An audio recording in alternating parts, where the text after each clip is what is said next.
I'm afraid you have arrived too late for hospitality. The rowdy tables have long gone quiet, and you will find me a sore stand-in for the barkeeper. Oh no, that's quite all right. You see, I've been wanting a little solitude and silence. It rather sets the mood for a meeting with Vellsar, the world's last vampire. Wouldn't you think? Your order, ma'am? Pardon? What can I get you to drink? This pub has never asked the allegiances of thirsty customers. I would do it shame neglecting your service. Well, barkeeper, if you insist, I'll have something sweet and strong as sunlight, rising over the night's sorrows. Of course.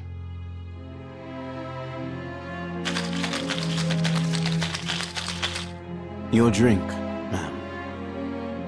My, what a lovely gradation. Deep syrupy blue, lightning into clouds of sparkling fizz. It really does look just like daybreak. I am glad it is to your liking. Legend tells Vellsar once had sunlight of its own. I have done my best to recreate it, based on a land not unlike ours. Enjoy. Thank you, but if I may trouble you for one more thing, I would appreciate some conversation to drink to. Would you join me? Very well. I shall have myself a bloodshot. Now then. Glasses ready, and? Cheers. As delightful as it looks. I dare say it's the best I've ever had. And I'm not just saying that to be polite. I gather the mastery must come with age. How long have you been practicing? Not as long as you would think. Liquor is the lifeblood of Vellsar. From the bottle flows stories of the world and its inhabitants. Really now? Well, that's quite a shame. Vellsar will soon be no more, although I suppose it's hardly a loss if there's no one left to mourn it. A world perpetually blanketed in gloom, unmoored from the river of time and left like flotsam to an uncertain fate. I should hardly think anyone would miss that. I would like to ask you something. Certainly. The world's end can wait for a lady to finish her drink. Well then, what are your interests here? My interests? You almost make it sound as though you're interested in me. Perhaps, insofar as it pertains to Vellsar's future. You are one of, if not the most pivotal actor upon its present stage. Oh, I'm quite flattered to hear that. You're buttering me up for the juicy info, aren't you? Let's see then. My interests. There's not much to say, to be honest. My one and only interest is my dearest Nerva. I see. And for this dearest of yours, you would stop at nothing. Naturally. That's what devotion is. Not necessarily. People serve many interests. Objects, ideals, pride. What a sad, lonely way to live. I'd say that if someone can't devote themselves to another being, they simply haven't met the right person yet.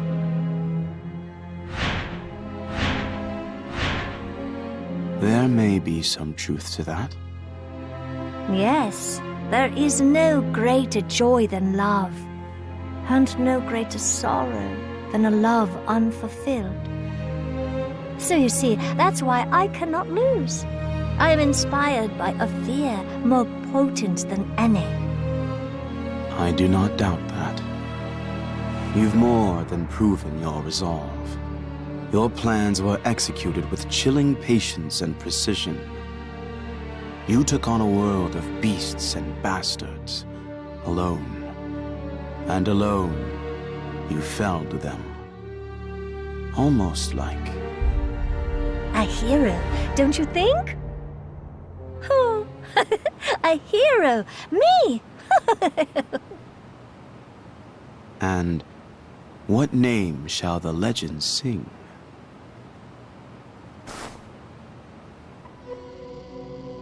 Maisha LaForge. I am the reborn vessel of the Keeper of Keepers, the herald of Nerva's sorrow. Tell me then, Maisha, has Vellsar lost? Irrevocably, and with shockingly little resistance. Now, the sorrow will consume you too, as the weight of your failures crushes your soul.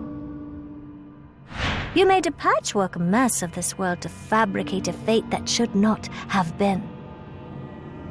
You ran from the Lord of Darkness and all the bitter truths to cherry-pick scraps of peace.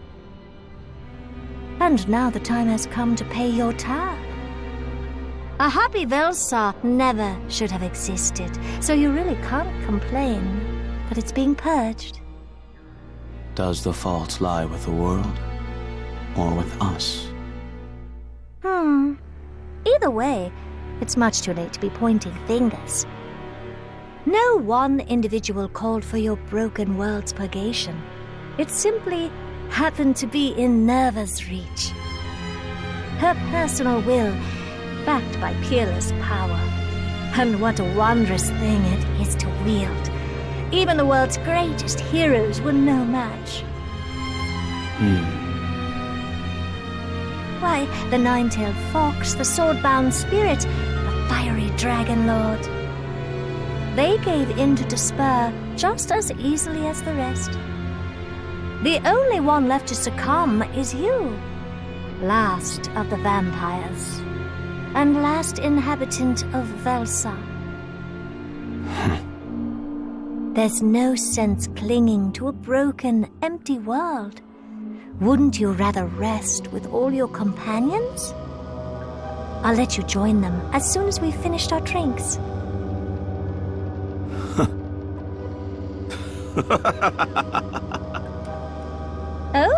Oh, have I said something amusing? Pardon me. That was quite the speech for one who claims to be a hero. However, glory is not won merely by might, nor can it be self-proclaimed. You, invader, are no replacement for Vellsar's heroes. They have already saved this world. Their legends will never be yours. You don't say. Well, that's somewhat troubling. If you would be so magnanimous, then do share their stories. Certainly. The world's end can wait for a lady to finish her drink. Can it not? And I know of no better way to stave off the silence of night than with some banter over a glass of good spirits.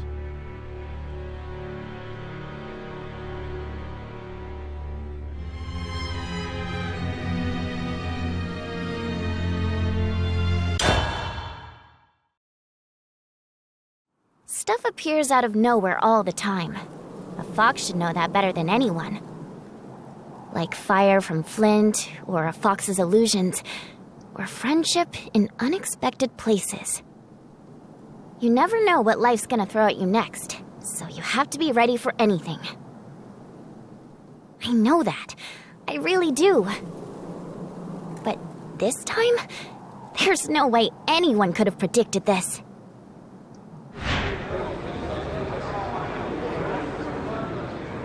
Huh? Guys, are you seeing what I'm seeing? Lost as you are, Foxy. Alizard? Are you sure we took the right train? 'Cause this doesn't look like the Vellsar I remember.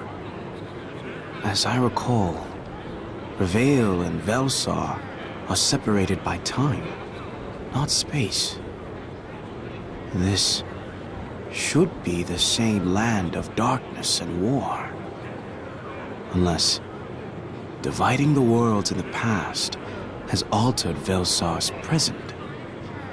Without the ailing god's influence, there was no Lord of Darkness, and with no Lord, there was likewise no throne to vie for. Peculiar though the phenomenon may be, we gaze upon our new reality. We have traveled many iterations of this world, present and past. I see no cause for alarm. Hey! So this is where you clowns were. Find one and you've found all four. By the looks on your faces, I'll wager you've got some wild stories for the bar tonight. Hold it, Drock. Better not skip off without coming in to see Greats first. The Dragonoot parties are lonely without you. Well, friends, shall we enjoy our hard-won peace? Shall we ever? It's weird as hell, but I'd take it over doom and gloom any day. Yeah, you're right. Now we'll all live happily ever after, together. Just like that, we were back in Vellsar. It wasn't quite how we expected it, but it was good to be home. I kinda don't think any of us thought this far. Not me, or Kagero, or Drock. Not even Alazard. We were all fighting for our lives, not for peace or happiness. So it all came as a pleasant surprise. Oh, Sekka! Perfect timing! Come taste test my new and improved fried tofu. See if it's up to snuff. Challenge accepted. But don't expect me to go easy on you. I've got refined tastes. Oh, you have a sharp tongue, that's for sure. But we can always count on you for an honest review. You know it. I'm the greatest gourmet Vellsar's ever had. I dreamed of happiness, but I never could have imagined the whole world like this. Maybe that's why it never crossed my mind. But now, thoughts come to me in quiet moments like snow blanketing the fields of my heart. Please, don't let this be another fleeting illusion. And then, a new thought struck me like flint on steel, igniting something. Stealing the air from my lungs, feet burning as I ran. I had an idea, a way to make our dark home brighter, and brighter and brighter. I'm not just an echo of the nine-tailed fox anymore. I'm Sekka. This is my life. So now, I'm finally gonna dream up my future. Like I said, it's the perfect plan. What could go wrong? If we're lucky, we double or triple our investment. But say we hit it real big, we'll be rolling in 10, no, 100 times what we put in. I just need a couple wingmen to fly with me. I can hardly believe my ears. I thought we escaped the loop. But for some reason, Drock is repeating a plan I have seen fail at least 10 times now. Huh? Hey! I get it already, but this time, I'm dead sure this is our big chance. And I ain't cashing in on it without my pals. Alazard, if I may, Drock has accumulated valuable experience over the course of his many ambitious attempts. Like a single stroke is honed over 1,000 swings. Perhaps after 999 more failures, he will ascertain success. Until then, I shall rest my purse. You jerk! You had me in the first half. Look, whether you trust my business sense or not, you can't deny that Reveil was packed with shops. Just imagine if we could bring some of that here. I've already got the knowledge. and I've got the whole Dragonood clan to make it happen. The young master embracing leadership. Perhaps I'll invite Greats for a drink. He will need it. What has inspired this entrepreneurship, Drock? Well, now things are peaceful. I can't just beat people up for money anymore. Gotta find some other way to support the clan. My standing's bad enough as it is. Greats took away my allowance because all I do is drink and fight, and get this, he even told the barkeep not to let me put orders on my tab. Sounds like quite the sobering experience. As deserved. Come on! Don't you want to prove them all wrong? We could give this dark world a spark! Alizard, Kagero, I know the two of you can do it. As soon as we get the first one up, we'll be opening saloons all around Vellsar. Saloons, you say? A Reveille-style bar would be interesting. Even more so were we to incorporate a stage like theirs. I have never seen such a wild performance. Hey! I leave you idiots alone and you're already plotting something dumb. Drock, I told you to stop gambling money on risky plans. Remember how much you lost Greats last time? Because I am not getting yelled at again.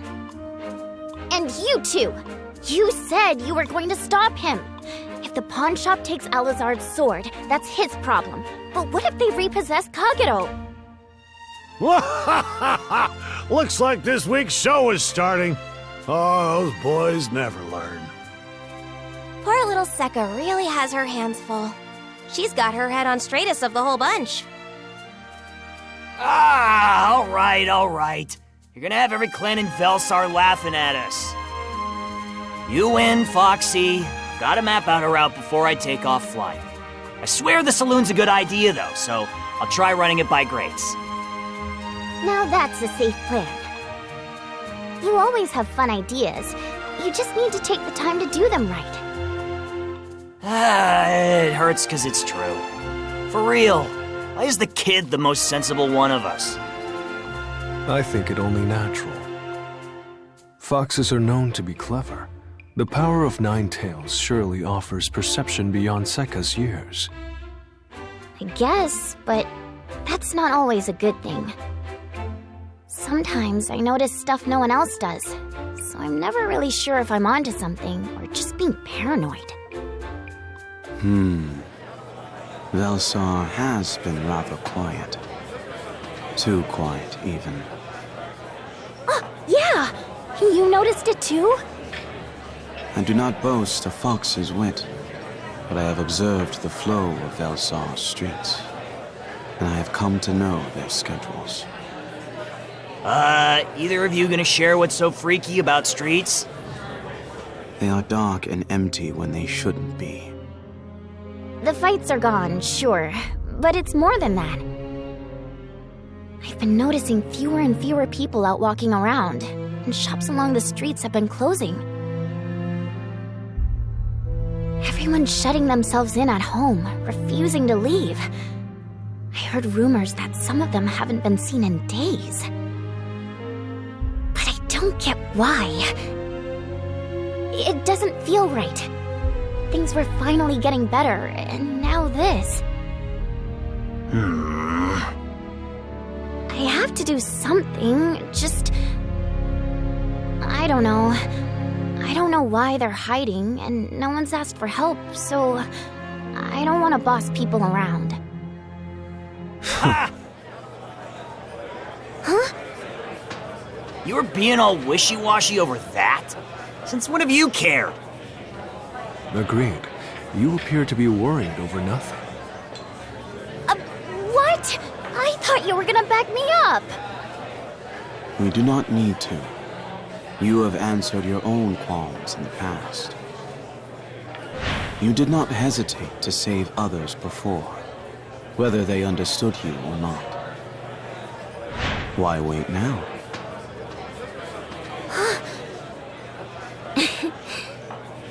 You know what? You're right.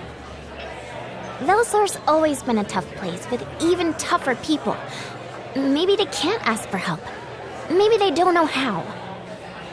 Well, before you run off, barkeeper, if I may borrow a glass?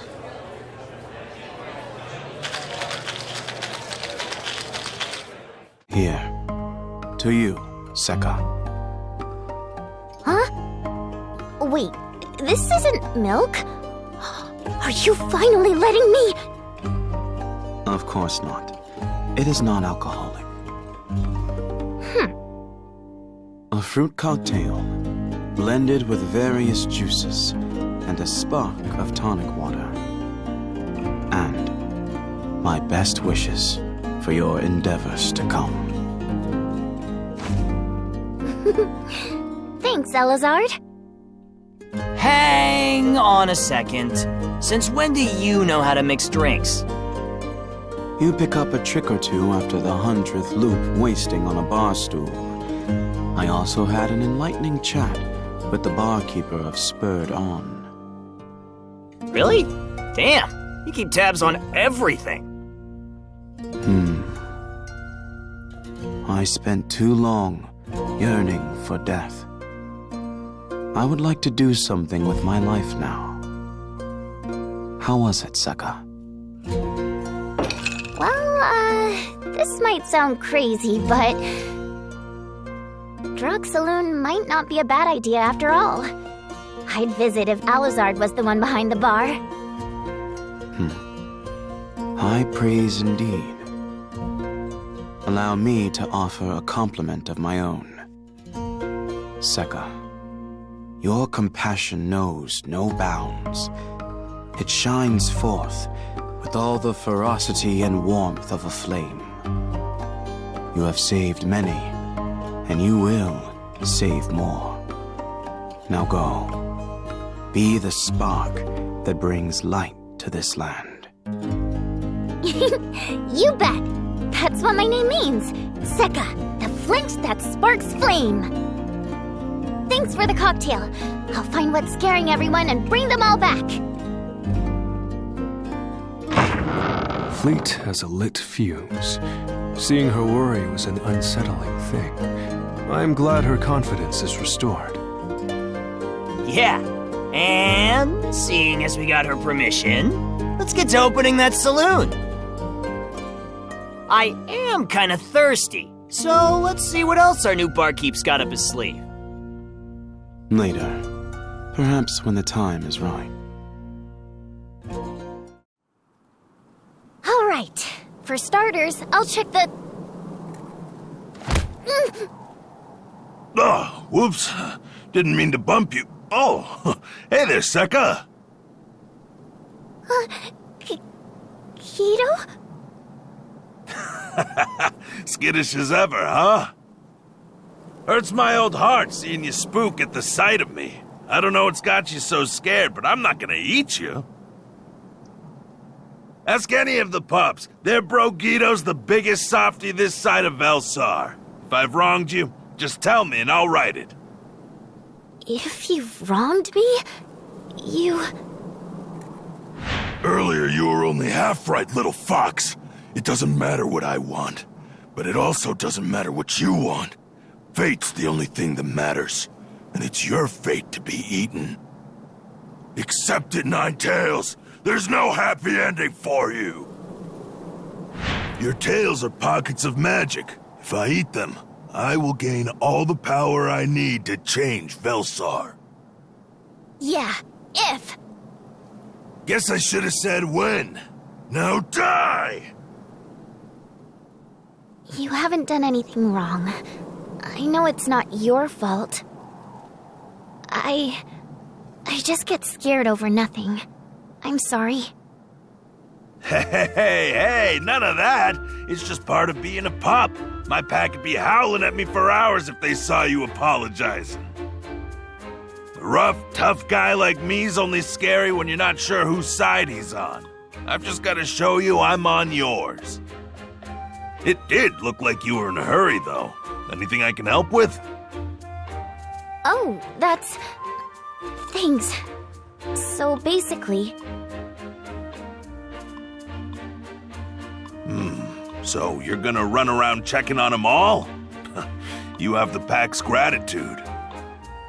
You know, you may be a yokai, but maybe it's the ears and tails, but you feel like one of us. Most of the pack thinks of you as a sister. Oh, about the tails, actually. I was thinking, they're made of magic, right? If I gave some of my tails, maybe that'd be enough to save everyone. Maybe that's what I was meant to be. No, I'm stopping you there, pup. It ain't funny. Huh? Now you perk those ears and listen good. People aren't playing nice for favors. We're all looking out for you because we care. Me, the pack, and everyone else. Okay? There isn't a thing in the world worth sacrificing you. Keto. Mature as you act, you still haven't figured out how to look after yourself. So you leave that to us. Like I was saying before, you're always welcome in the pack. Rubs our fur the wrong way, leaving a pup out on her lonesome. We've been letting the bossiness slide given your age, but if you want to learn how a real boss leads, we'll show you how to sharpen those claws. I'm not on my lonesome. I've already got my own pack of idiots to look after. Huh? Hey, wait! But I appreciate the offer. It means a lot that your family sees me for more than my tails. Let's all get dinner sometime. I'll bring the best fried tofu in Vellsar. Ha! We'll look forward to it. See you around, Sekka. I still can't get used to everyone being nice. All that changed was our circumstances. So that means Kito's always been like this. I just never got to see it. And I never tried to. Maybe Kito wasn't the only one I misjudged. Mom. The one who gave me life, and then tried to take it back. She had no love for me, only fear for everything around her. And I think I finally understand why. She was alone in a world of war, with countless people hungry for her power. Maybe now that we have peace, things will be different. Maybe if I let her out, we can talk the way we never got to. My legs started running on their own, wind dancing through the fur of my tails. When we saved Vellsar, we won so much more than the land. Things I longed for, like the bonds we'd given up on. And things I didn't want, like the power I used to claw my way through the dark. The trade-off was worth it, though, and I wouldn't change it for the whole world. I like Vellsar the way it is now. No Lord of Darkness to divide us. I don't have to sleep with one eye open, so I can finally let myself dream. I'll do anything. I'll run to the ends of the world and back if I have to. So please, let this fortune last forever. How dazzling. Huh? A guiding flame in a sunless world. Snuffed! Oh, it's the perfect omen. Who are you? Show yourself! Ah, the pure-hearted hope that flushes your cheeks. The determination in your eyes to see it through. Yes, your visage is as blinding to look upon as the sun. It makes the futility of your prayers for peace all the more tragic. I don't like the sound of that. Huh. Well, I didn't expect to hold a conversation with a beast anyhow. I know all too well that I'm not welcome. Oh, woe is me. Don't move! My tails are twitching. They're telling me not to let you escape. They're urging you to attack a poor woebegone traveler? Do your primal instincts deprive you of empathy? I suppose they do. Foxfire! Iki! Nio! Miyaku! Shirato! Not so fast! It would be awful to attack me over a misunderstanding, wouldn't it? Why don't you try to understand me first? Let me share my sorrow in resonance.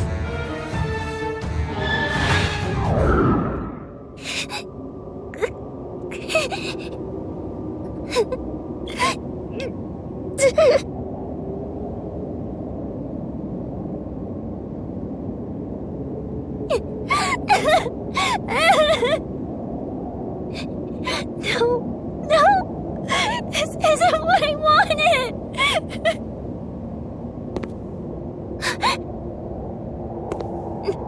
No! Don't come any closer! Leave me alone! I hear her footsteps echoing behind me, but my feet won't listen. I can't think straight. I don't know what to do. I don't know what's happening. I just feel so dizzy. My vision is all blurry and my eyes hurt. Help! Let me in! Hurry! Please!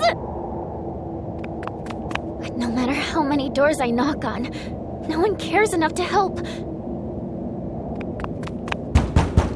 No one will listen. They're all ignoring me.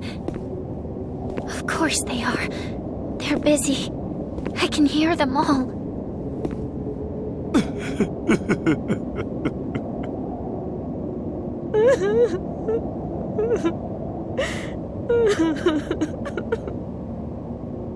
They've got enough worries of their own. They don't need me making it worse. They only care about themselves. We're all alone. No one has enough for themselves, let alone others. This is why everyone's staying home. It hurts so much, seeing that nobody wants me here. I can't stay. I have to go back to where I belong.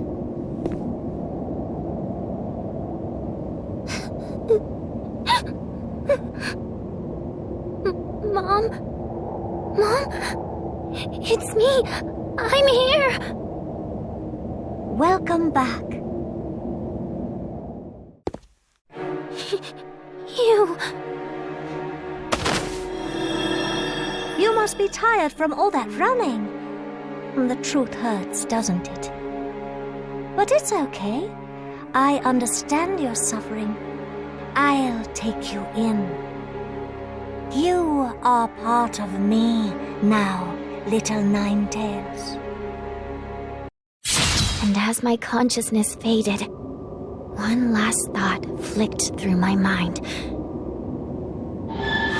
The old Vellsar wasn't that bad. I was just greedy.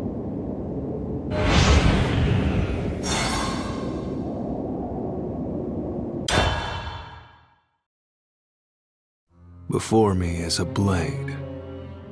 Dark steel tempered to a waved hamon, which resembles figures standing side by side. Its home is a sturdy sheath. The name engraved upon it is Vellsar, and it is yet malleable.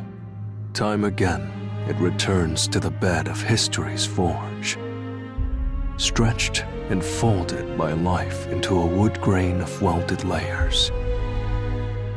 Again and again still, so long as the forge is hot and smiths linger, the blade will be honed. For we hold the present as much as it holds us.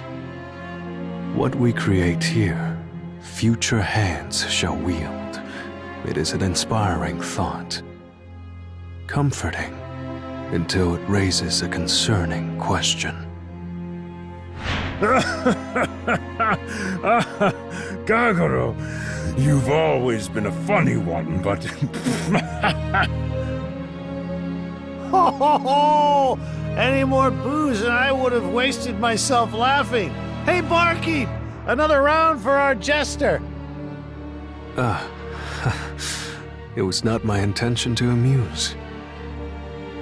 See? That's the funniest part. You say the craziest stuff with a straight face. Yeah, that whole bit about eternal war and suffering. I don't know how you come up with it. Cheers! To peace! The new Vellsar was forged without the fires of battle. No lord to topple or foes to fell. What then of my blade? It gained life only because it claimed life. I am a spirit bathed in blood, the sheath that consumed my counterpart. We are not of this peaceful world. Sekka too was incomplete, until she absorbed the 4 tails left to her mother. Drak was raised to command his clan and conquer the world underwing. Alizard's kin were slain for their hubris, leaving him alone to wield their blood arts for vengeance. The struggles that tempered us are no more, and yet we are here. It seems even the cosmos cannot sever us from our karma. I thought long on the contradicting complexities of fate. And I concluded, my companions are here. It matters not why. It feels obvious. Those 3 bear dark pasts, yes, but if asked whether they should be removed from the peace of the present Vellsar, I believe we all would share the same unfaltering answer. This world is our home, and we are not alone in it. Like a sword through smoke, or claws through mist, wings through clouds, I had been fighting worries intangible. The path before me cleared. I will walk it proudly, for I know it is just. I will learn to appreciate the beauty of an ornamental blade, and if I must, I will reenact how it once danced. But I am a sheath. I know no greater joy than to hold my blade at rest. Yes, joy is a blade in its sheath. Sorrow is a blade alone. For a few days, we were together, listening to Drak's new saloon scheme. Alizard pouring a drink for Sekka. And then...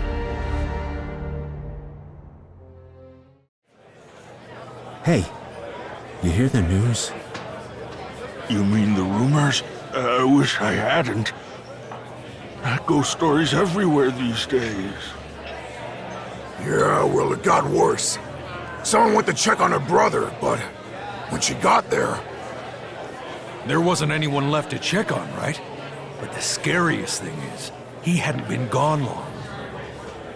Word says the sheets were messed up as if there was a struggle, and the pillow was still wet with tears. I wish I could get the damn rumors off my mind.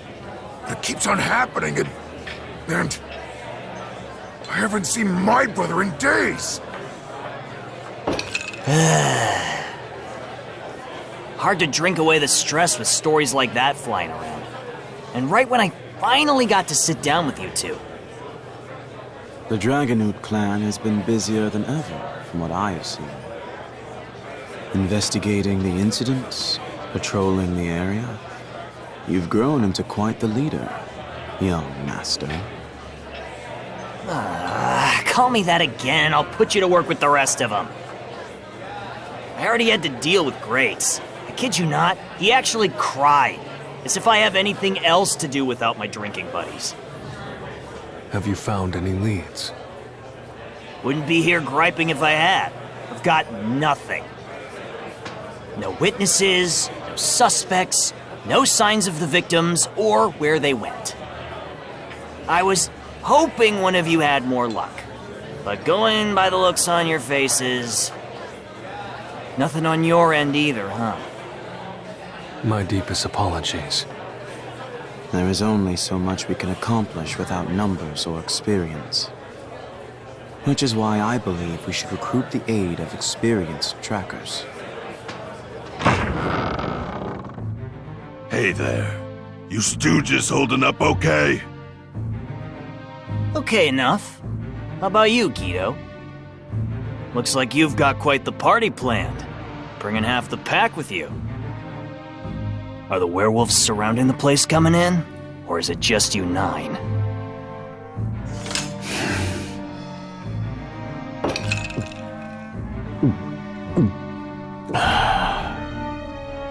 Well, at least tell us the occasion. What are you doing here in wolf form? We found us a lead.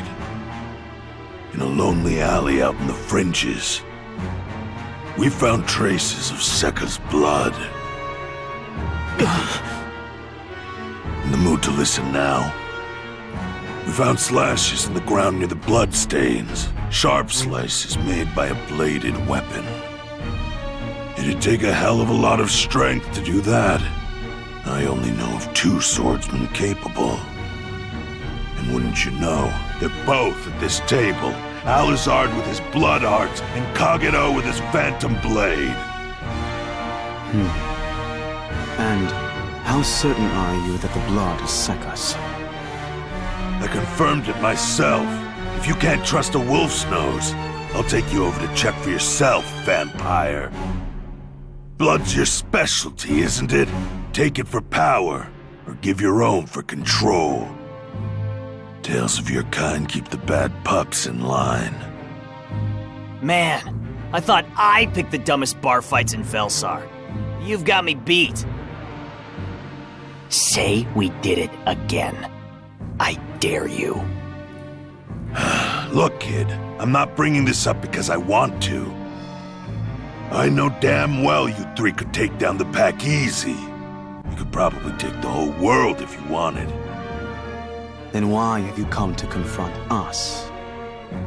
'Cause I want to believe it wasn't you. Sekka trusted you 3 more than anything. Look me in the eyes and say it wasn't you. And I'll believe it.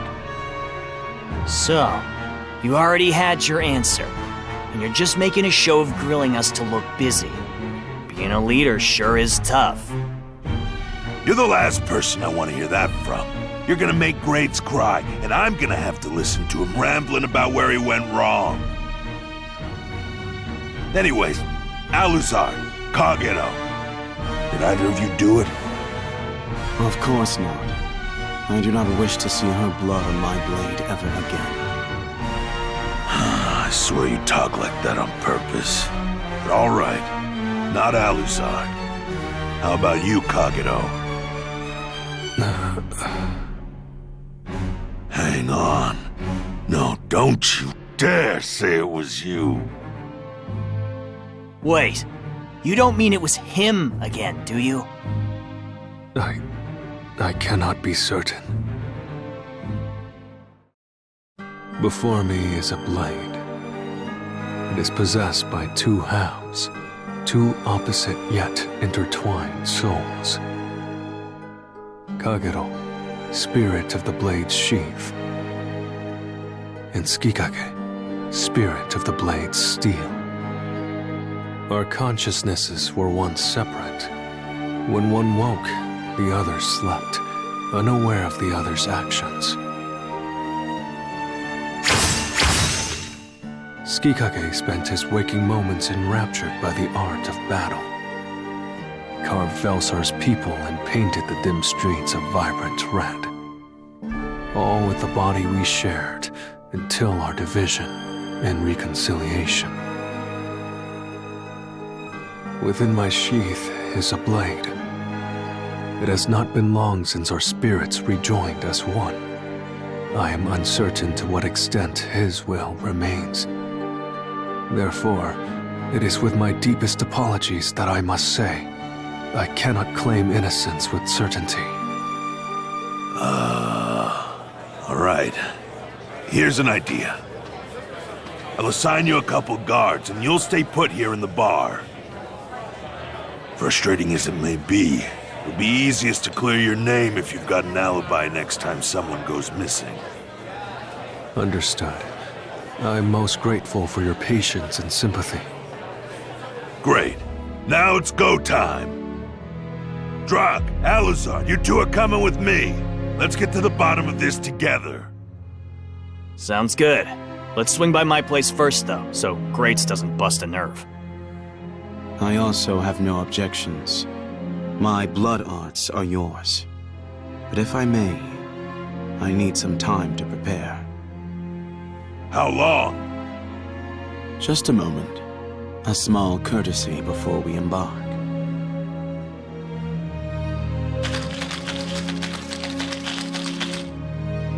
For you, Kagero. A drink to pass the time. Alizard? Life's paths are not as straightforward as a blade's. But for all they twist and branch, they will cross again, like outstretched hands. You will be our secret weapon, ready to strike when our foe least expects it. Until then, keep your strength. I will. Thank you. I wish you all the best. When our paths reconverge, may it be with stories of your success over a toast to peace.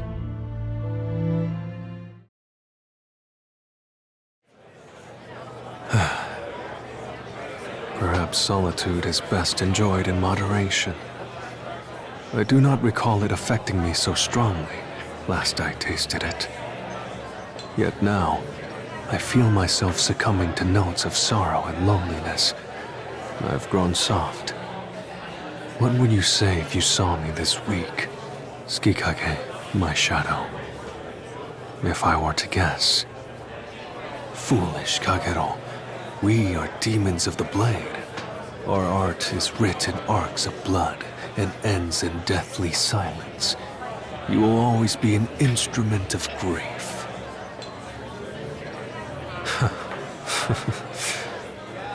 Time seems to pass so painfully slow. Oi, you hear that? Yeah. Sounded far. Somewhere to the east. Damn it! Why's it gotta be where no one's patrolling? We haven't got enough guards. Guess I'll go have a look. Wait! You can't leave me here with that guy! What if he guts me next? He won't. A gentleman like him wouldn't hurt a fly. Besides, we're his alibis, not guards. But... Just keep an eye on him, all right? Depending on what I find out there, we might be able to clear Kagero's name. Of course, the haunted demon sword will never hurt anyone. I mean, come on. Well, we just met the guy. How would I know?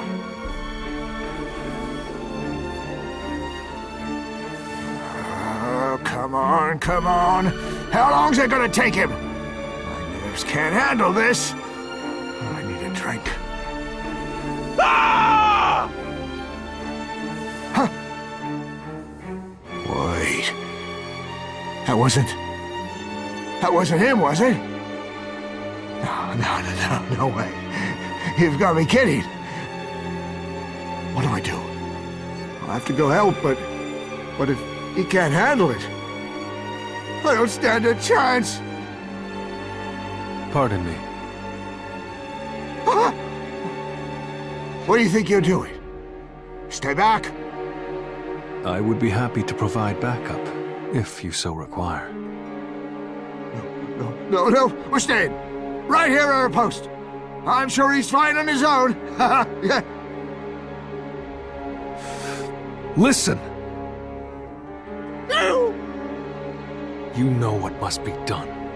Give me leave and I shall go. Yes. Please save him. He's like a brother. I don't know what I'd do without him. Thank you. I will see to his aid swiftly. Now I get it. He doesn't need us to clear his name. As I fly through the empty alleys, I think. I am a blade, a weapon. My powers are violent and cruel, made obsolete by peace. Yet there is solace in the knowledge that my arts are what restore peace when it is threatened. I should be drawing close. Help! Please!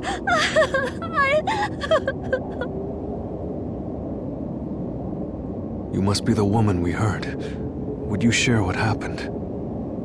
I was attacked by a monster. It had a sword, and then someone came to help, but it... Oh, you have to do something, please! Of course. If you would be so kind as to hold still. Those are not the reflexes of a civilian. They belie your true nature. My true nature? You tried to kill me in the same breath you offered help, you lying murderer. You yourself do not sound as fearful as you pretended. My phantom blade cuts only that which must be cut, and is harmlessly incorporeal otherwise. It is a popular party trick, as all of Vellsar knows. You, though, were prepared for an attack before I swung. There must be a crime on your conscience. For goodness sake, you know in most worlds, chivalrous gentlemen like you are the easiest to manipulate.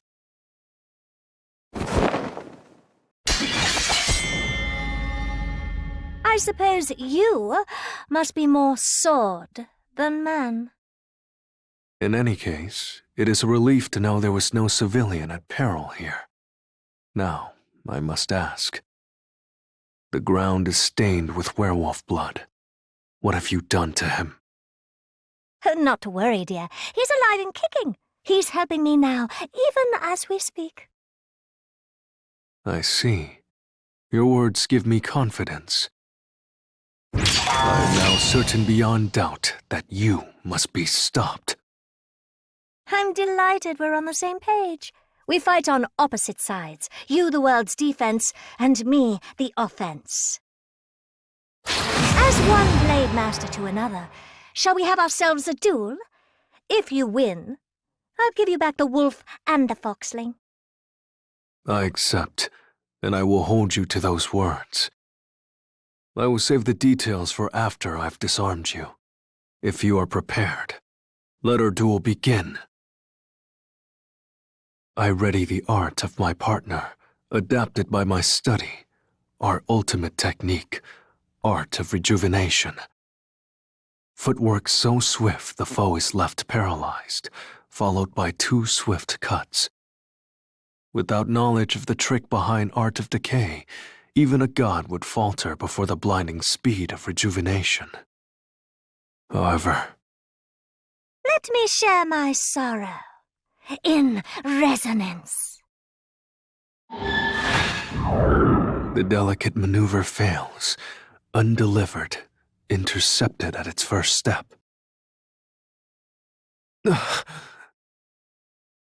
No, this cannot...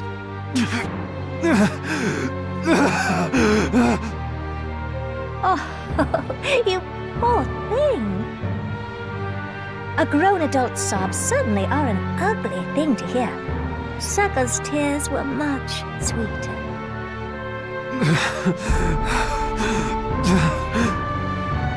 What trick of her blade is this? My mind drifts. My body feels distant. I cannot see through my tears. I shouldn't have gotten your hopes up, calling this a duel. Though I dare say you were far too naive, taking a foe's lies at face value. What illusions poison my mind. They dig deep into my chest.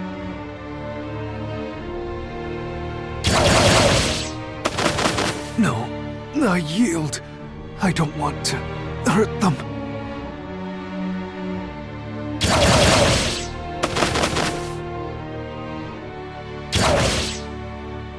I need them. I need someone to carry this blade by their side.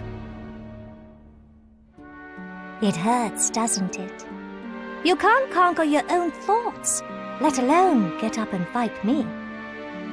That's the power of sorrow, you see. It incapacitates any and all with no regard for their abilities. The power of sorrow. She can manipulate emotions. Not so fast.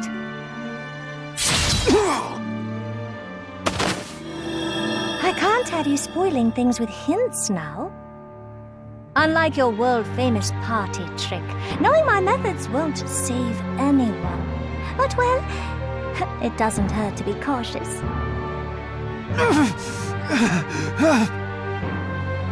Oh, this is a delightfully poetic twist of fate, I'd say. The sharpest, swiftest blade in Vellsar, yet you're the biggest coward of anyone here. Just a taste of sorrow has reduced you to a blubbering mess. But you needn't lament your loneliness much longer. I'll devour you and your mana, and you'll become one with all the others.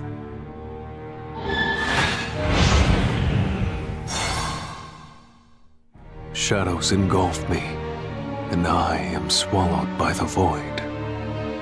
I am a spirit born of lives slain, experiencing now the same end others met at my blade. I have nothing but remorse for failures. I am sorry, paltry words though they may be. I am deeply sorry, Tsukikage. I have tarnished the honor of your lifelong art with my incompetent mockery of it.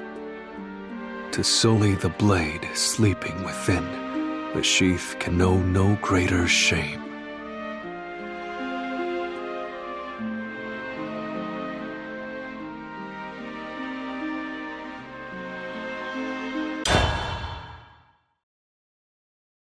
At this point, I feel like there's more than one me.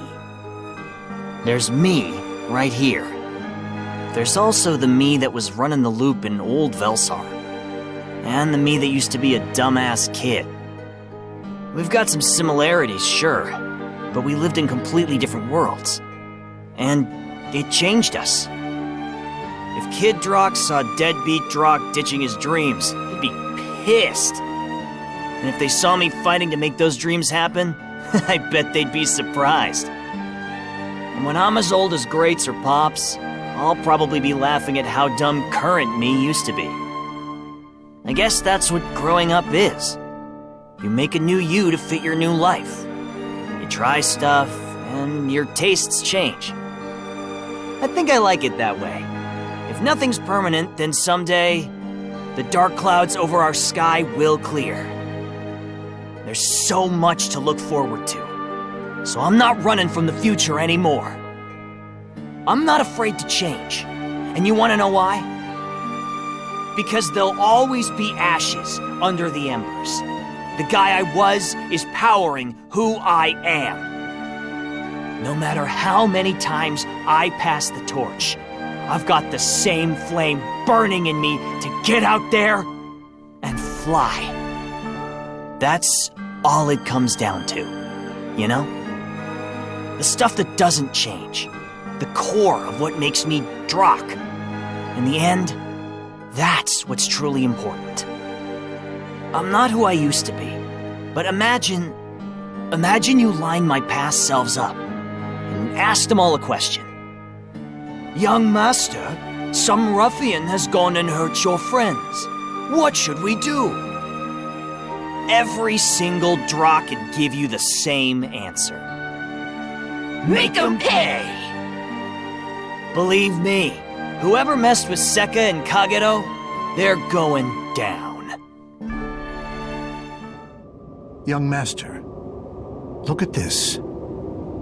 There's fur everywhere. Werewolves don't shed this much, even in canine form. Ugh, there's clumps of skin attached. Kinda like someone clawed their own hair out. Some of the samples are wet, but it's not just the bloody ones. My guess is tears.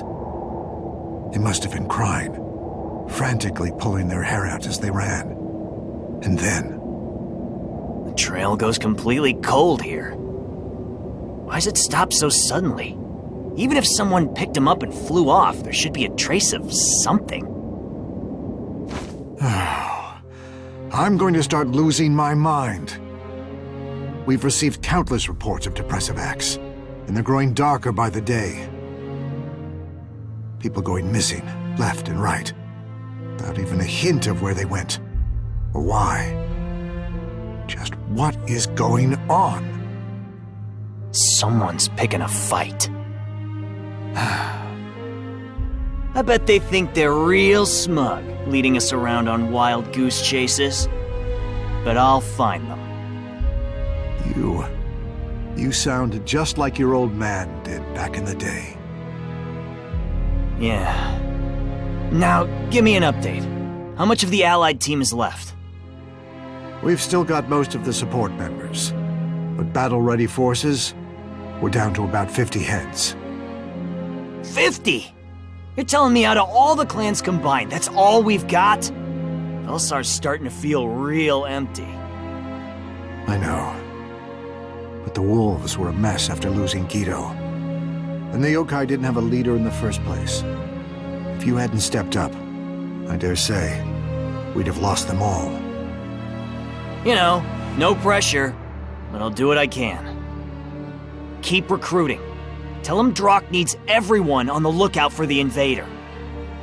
We know from Sekka the perp's armed with a blade, and we know from Kagero that they can use it. I don't want anyone engaging them but me and Alizard. If someone sees something, get him to run and tell us. Not a soul alive could overpower you and Alizard combined. I'll inform the forces at once.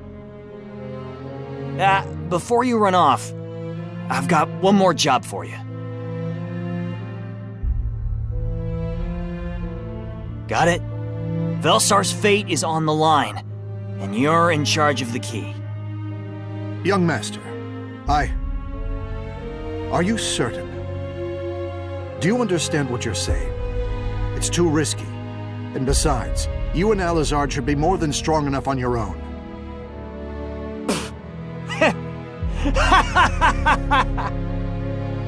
Oh, man! It is wild hearing that from you, of all people. The tables sure have turned. But, thanks. I guess it just goes to show you were never hung up over the damn thing itself. Every greats I've ever known has been worried about me. I don't understand. Doesn't matter. Just trust me, and be there. Alizard's expecting me at the bar to share his findings, so I've got to run. And, don't worry. It's not gonna kill me. I've got way too much riding on my wings. Damn it all. I'll do it. You know I want to see you soar. Hey, coming through. Oh. No. Don't you go all gloomy on us, too.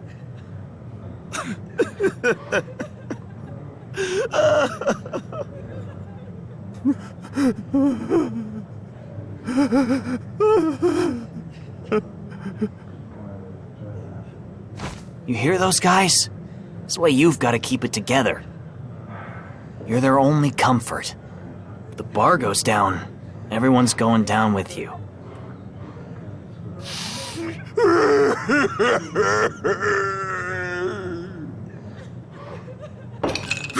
What's the point? We're screwed. Might as well enjoy ourselves before it ends, right?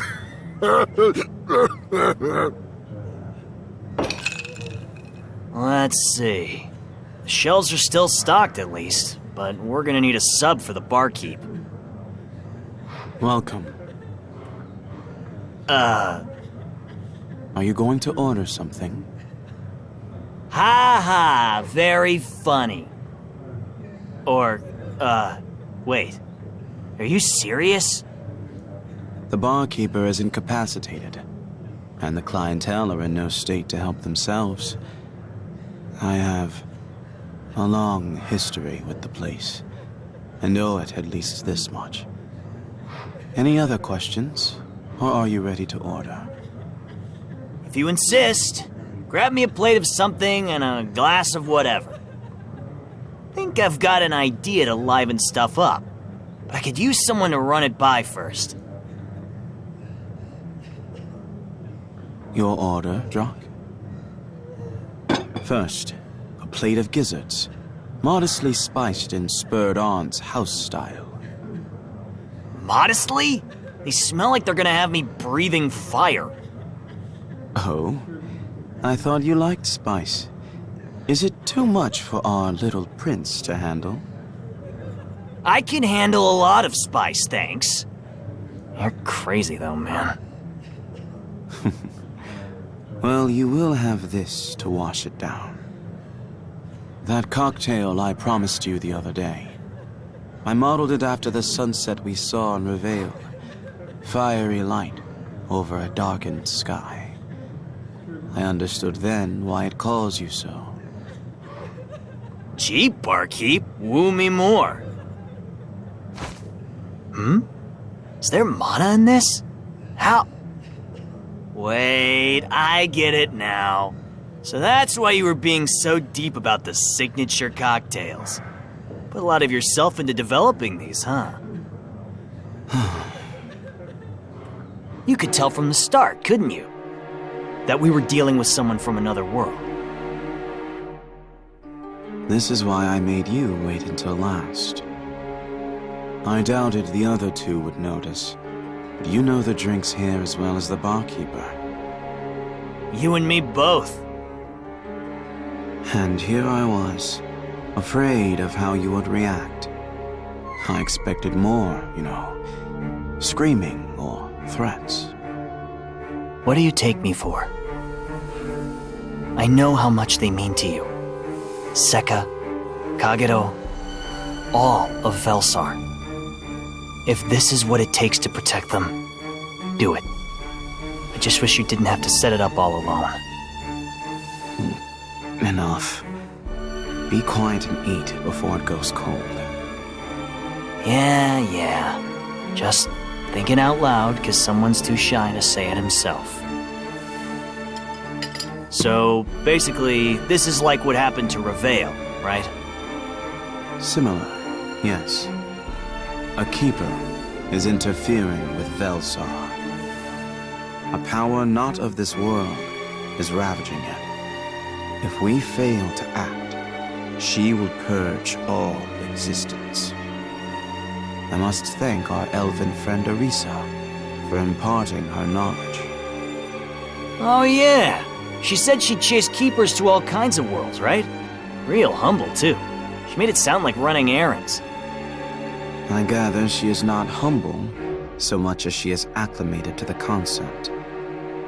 I cannot fathom what she has been through, saving not one, but many worlds from peril. The whole of Reveil could not break free from the Keeper's loop alone. Vellsar is the result of uncountable failures. Arisa made it look achievable, yes, but not once did our people save themselves without intervention and miracles.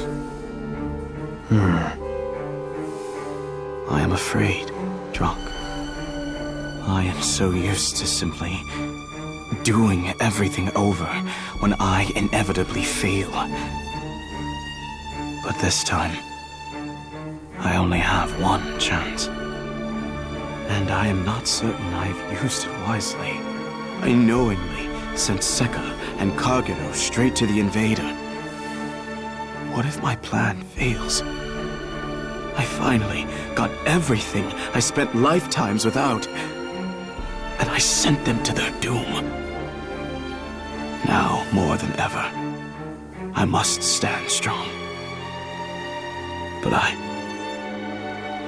I have never felt so weak. Second guessing yourself, huh? Welcome to the club, Bat Boy. I beg your pardon? I mean, come on. I didn't get tossed through the loops as many times as you did. But you know what? The rest of us fumbled our way through the darkness like it was the only life we had.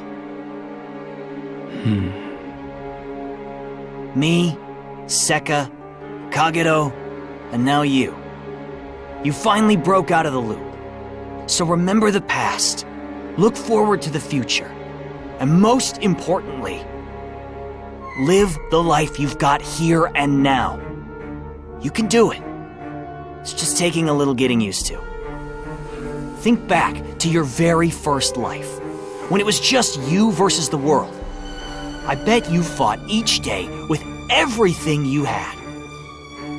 It has been so long. I cannot recall it clearly. Keep thinking then. And no more bottling it up all alone. A bottle's best when you've got buds to share it with, right? Yes, I suppose I cannot argue with that. Now we're talking. So what's our plan? Admittedly, you are ill-matched to our foe. She is crafty and has been crippling her opponents. Fighting her head-on will prove difficult. However, that is exactly what I want you to do. Trust your instincts, and do not weigh yourself down with elaborate tricks. Sure thing, partner. I don't know how this whole thrall thing works, but I'm just gonna call you partner.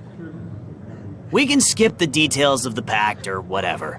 I trust you know what you're doing, and I'm sure Sekka and Kagero would have said the same thing.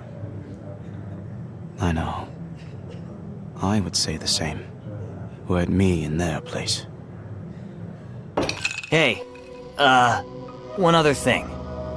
I asked Greats to bring me the Seer Stone. Your inheritance, as I recall. A powerful mana stone passed through the Dragonoot clan's leaders for generations.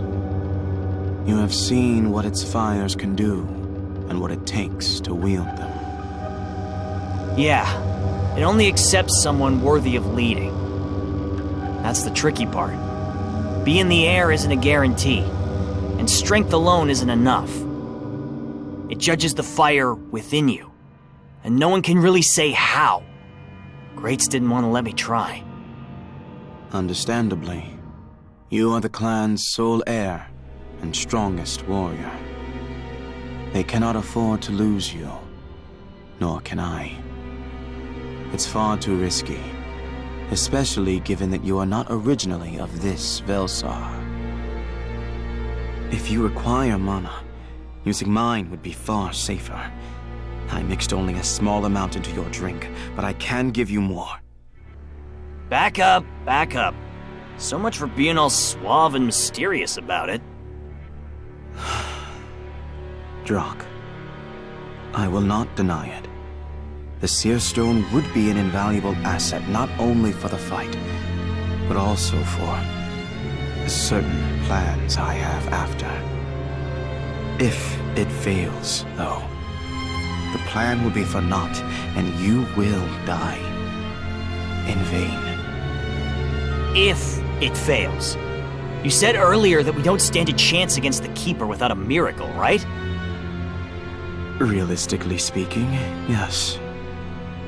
Then we're all good. Luck's on our side. You went through a bazillion worlds to find the one with miraculously perfect odds.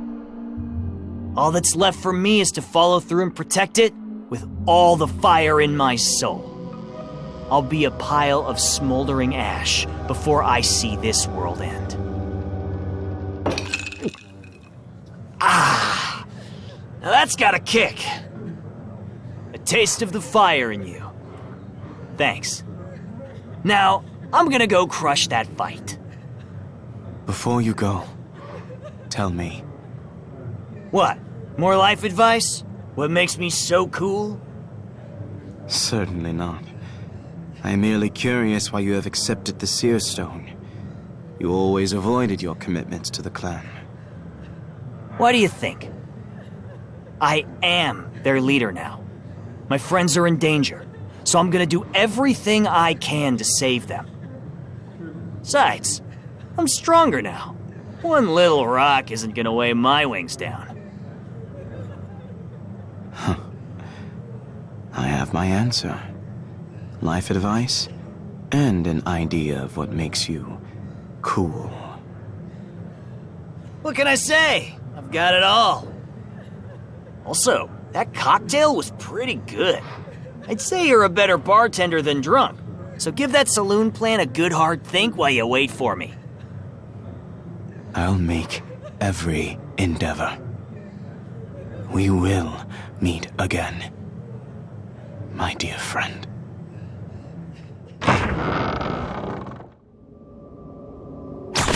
All right. Takes me back coming all the way out here. Whenever stuff didn't go my way as a kid, I'd fly as far away as I could to cry. And then every time, Greats had come flying after me.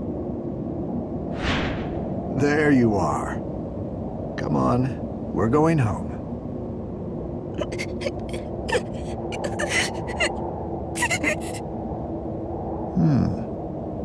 I heard you and one of your friends had a little fight. How about we go apologize together? You've got to be the bigger man if you're gonna fly them all to the sky, right? Yeah, you're right. Thanks, Greats. All in a day's work, young master. I'm looking forward to that dream of yours.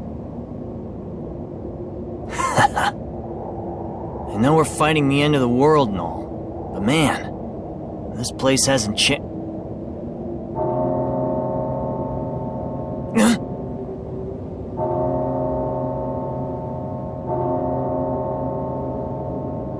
What the hell is that? What does it look like, dear?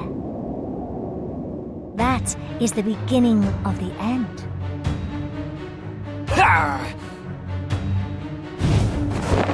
My, what a brute. Is that any way to greet a lady? I ain't dumb and you ain't no lady. Now shut up and put up! The way Alisard hyped her up, I thought this would be harder. I've just gotta keep pushing my lead and I've got her. Quite confident, aren't you? Don't fall for it. Don't let her distract you. This is like playing a game with a child. I'm just keeping you busy while we wait for our guest. Shut up! Young master! No! He'll get caught in the flames! Come on, stop! Ah! I hope you enjoyed your turn. Now, it's mine.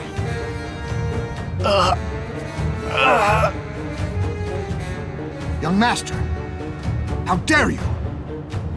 Shh. I'm not going to kill him. Or at least, I wasn't planning to. It would be a shame if any accidents happened, though, so I would advise you not to upset me.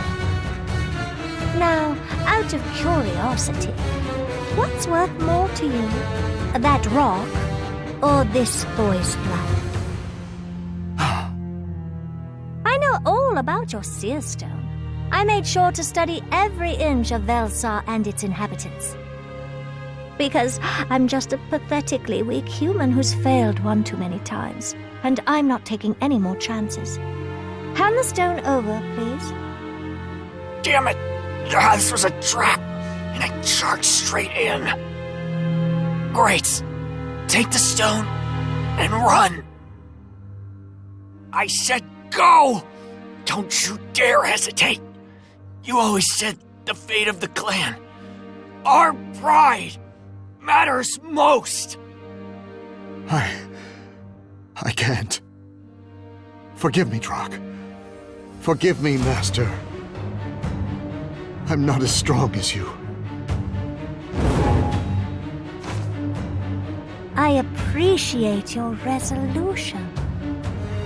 And with this, your pride and power is mine. Great. Why? Do you really need to ask? Your life is worth more to him than the clan or its future. I'll leave it to you to guess why. Damn it. He betrayed your wishes, though, didn't he? Delightfully ironic, isn't it? He put his own conscience before you or the clan. And that's not what a hero does. A hero has to sacrifice everything holding them back. Fate doesn't fall into your lap for free. Get too greedy, and you'll lose it all anyhow. Young Master.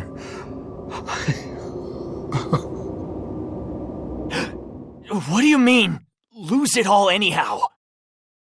Shall I demonstrate?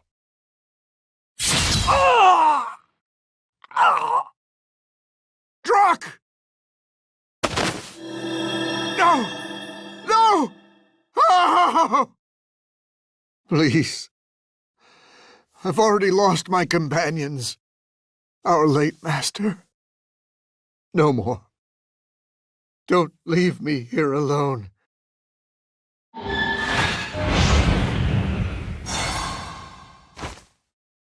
Great. He's been engulfed by my power.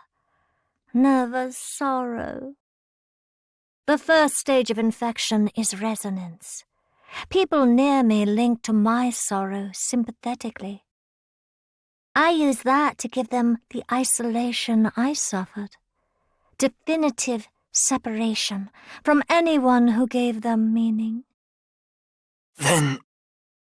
I've been noticing fewer and fewer people out walking around, and shops along the streets have been closing. Everyone's shutting themselves in at home, refusing to leave. I heard rumors that some of them haven't been seen in days.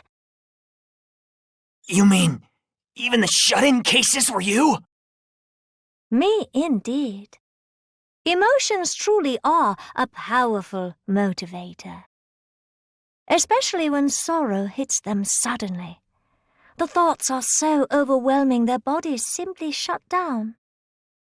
They desperately seek solace in the warmth of memories, losing consciousness of their physical skills. And then, this is the fun part. The sorrow eats at people's identities until their pain reaches levels capable of synchronizing with mine. And once it does, I can absorb them. It was heartbreaking hearing Great's cry, wasn't it? He wanted the suffering to end, and you didn't care how. I should thank you for all the power you're giving me. Oh,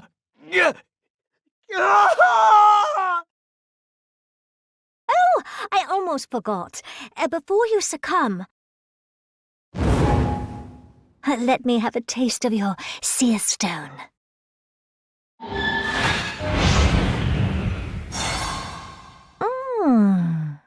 I'm slightly disappointed. It's not as hot as you chalked it up to be. There was a little bite to it, if I'm being generous, but nothing the power Nerva gave me can't quash. Hardly worth trading for, seeing as I've got plenty of mana already. Your face certainly adds to the value, though. The lurch of despair was lovely. Other people's misfortune tastes so sweet.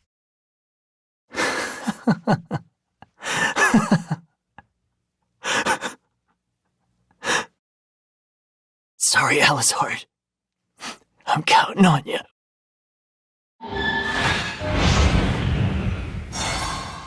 Farewell, Drock. That's 3 of Vellsar's heroes down. Soon there will be no one left in this world but its remaining hero. The last vampire. I'll free you from your anguish and stand champion over all. The true hero of Vellsar.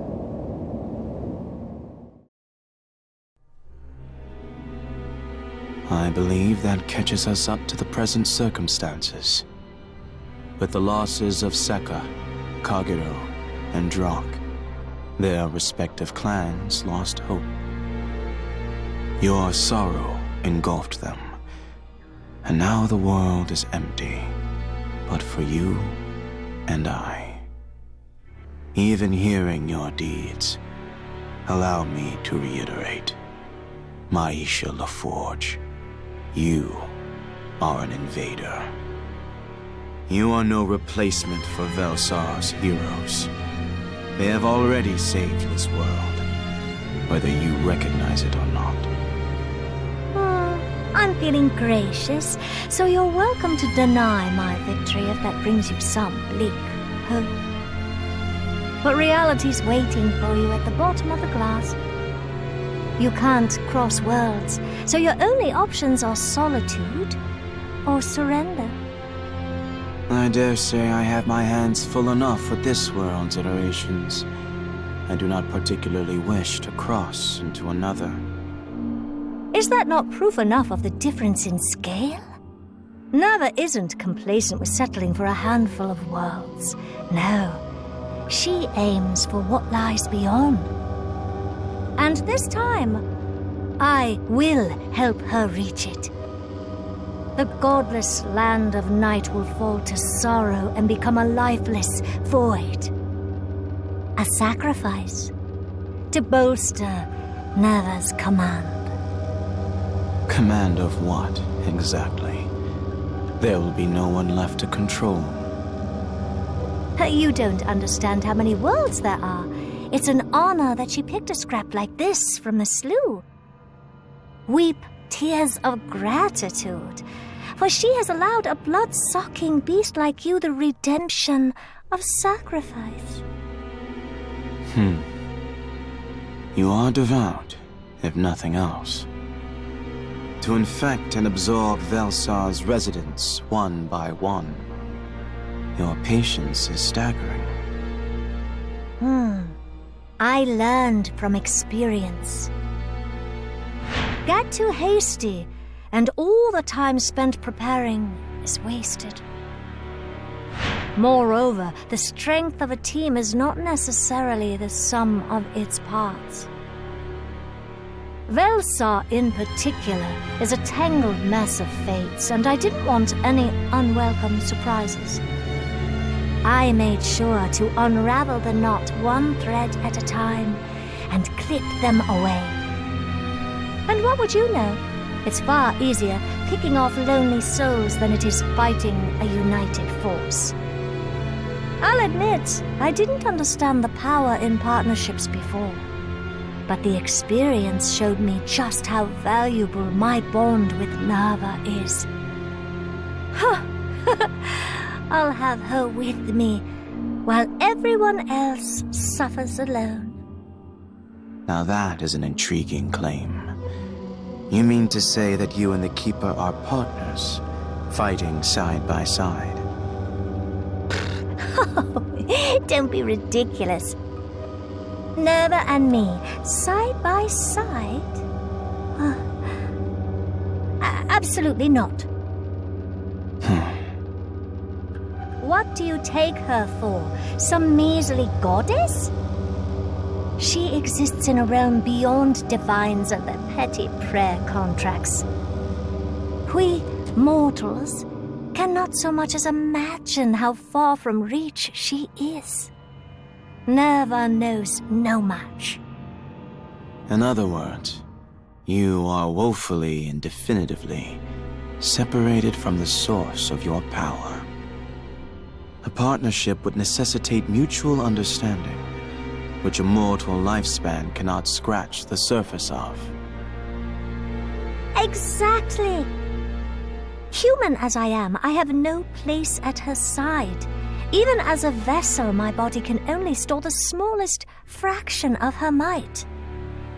Wouldn't you think she deserves far more than that? Is that why you serve her? To my eyes, you are indeed human, but you are no mere puppet of your keeper. I sense a conscious desire behind your words. Oh yes, I've got my motives. I'll obey my orders to the letter, of course, but there's also something I'm working on of my own will. Transcendence. You wish to become a keeper yourself. I'm not quite that naive. I'll never be a true keeper. I was produced and developed as a human, and I'm not particularly interested in keeping worlds. I'm fine being a shoddy replica. I just want the power to reach Nerva and stand beside her. I'm willing to sacrifice anything, any part of myself. Because the day she chose me, I knew I have to tell her something in person. I'll be her hero, and I'll purge any obstacles in my path. Her hero. That explains everything. You really weren't confusing it for a champion. You draw strength from the will to save. Visions of her happiness steel your resolve. I recognize that I'm a rather pitiful excuse for a knight, but I can try. An inspiring tale. At least, the way you spin it. However, I still cannot call you a hero. You have destroyed more happiness than ever you could salvage. We'll have to agree to disagree then. I quite like cleaning. It can be tedious, but worlds feel so much fresher without the clutter. Your glass. Empty. Seems we both finished our drinks.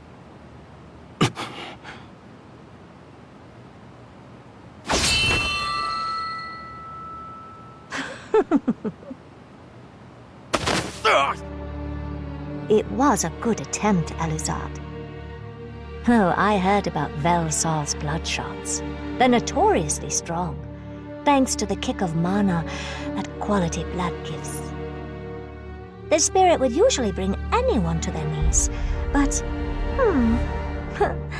perhaps it wasn't stored properly.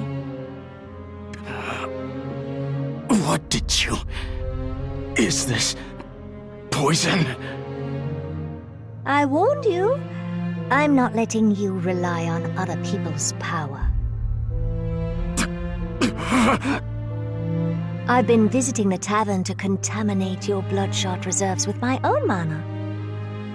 A restaurant really ought to check what it's serving people. I'm appalled. And I won't let you complain either. You tried to spike my drink with your blood, too. Tried? Oh, you're quite right, in that I drank it. I didn't ingest it, though. I teleported it away the second I tasted iron. You... deceived me. That's it? I'd like you to appreciate how much time I put into researching Vellsar's vampires. It wasn't easy, asking so many people through their tears. I did learn what I needed, though. Your kin draw power from blood, but were primarily feared for their ability to subject others. A sip of your blood, and I would have been a thrall. I don't suppose you have a backup plan, do you?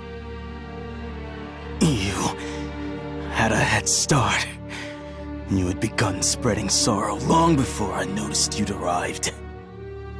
It is the same as when we struggled with the Lord of Darkness. He had already had so much time to prepare.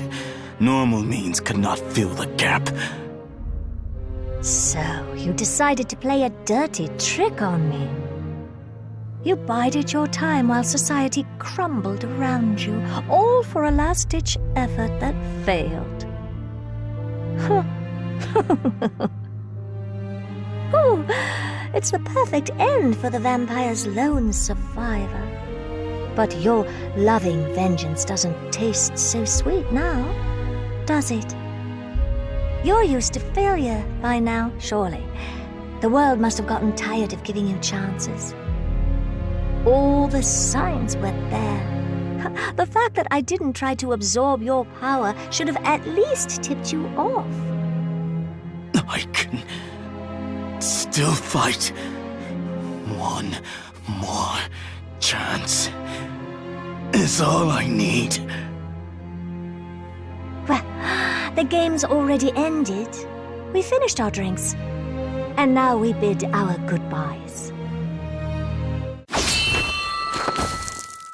No, this isn't over yet.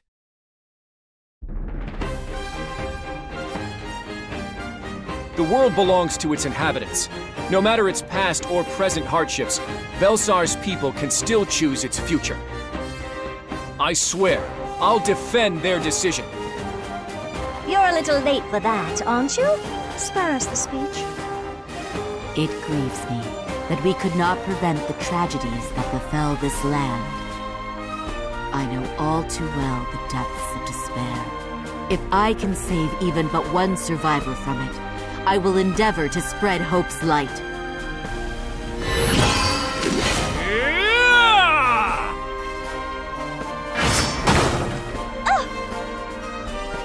You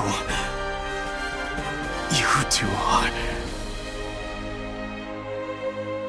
allies in the fight against Keepers. We bring the experiences of distant worlds in hopes of protecting yours.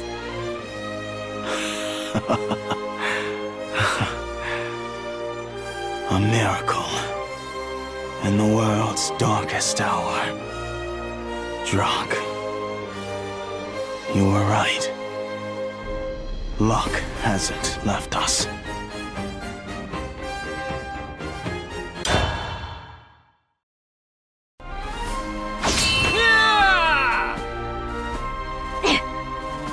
It's not polite to point your weapon at people.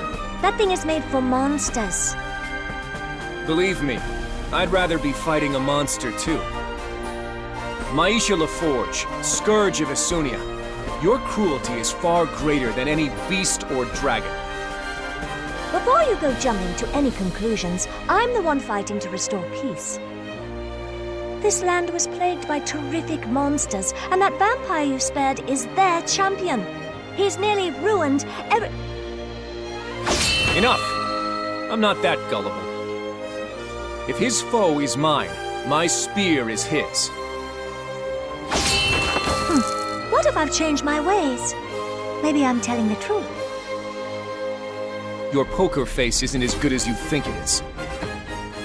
Maybe I'd be more comfortable to talk if you weren't glaring at me. Nice try, but I'm keeping my eyes on you.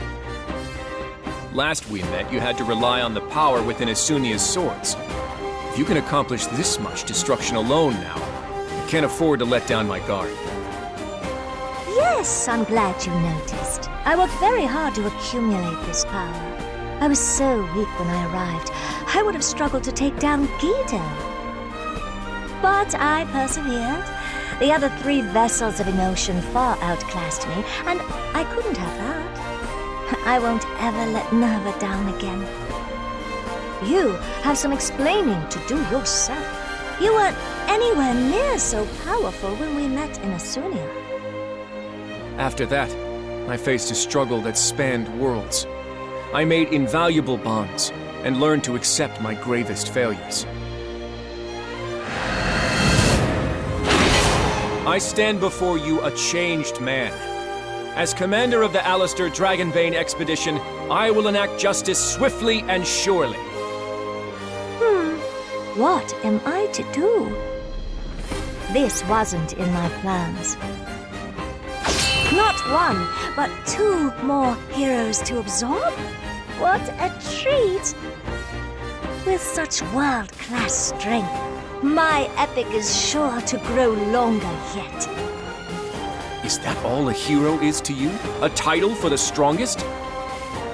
You have lied, manipulated, tormented, and killed. You are no hero. Not the semantics again. I'm not reiterating the whole debate. Whoever lives to tell the tale gets to decide how it's told.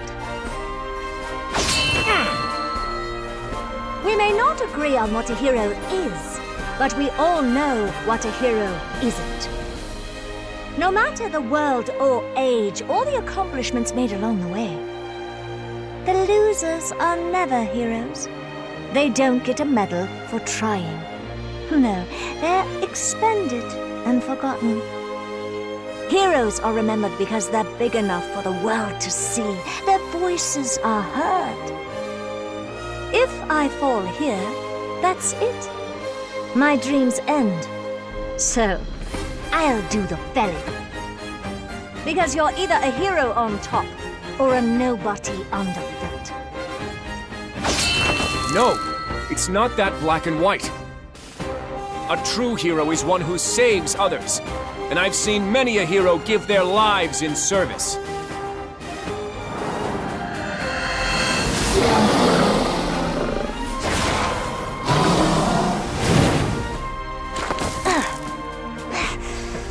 You're wrong. Share my sorrow. Suffer in resonance. What? This warm breeze. Is this? What did you do? It would take divine power to deflect my vessel abilities.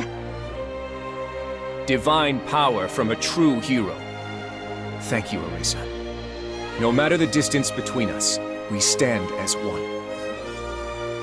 Oh, I see now. You snuck a divine artifact. Picked it up on your travels, did you? It was a gift from a companion to commemorate the bonds you scorn.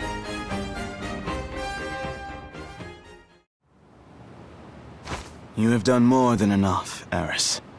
I shall rejoin the fight. You mustn't. Your injuries need rest. Arisa's charm offers you the Tree of Life's divine protection, yes, but I've only just neutralized the mana poisoning. Unfortunately, my healing light appears to have a negative effect on beings of the night such as yourself. I cannot mend your wounds or recover your stamina. You have spared my life.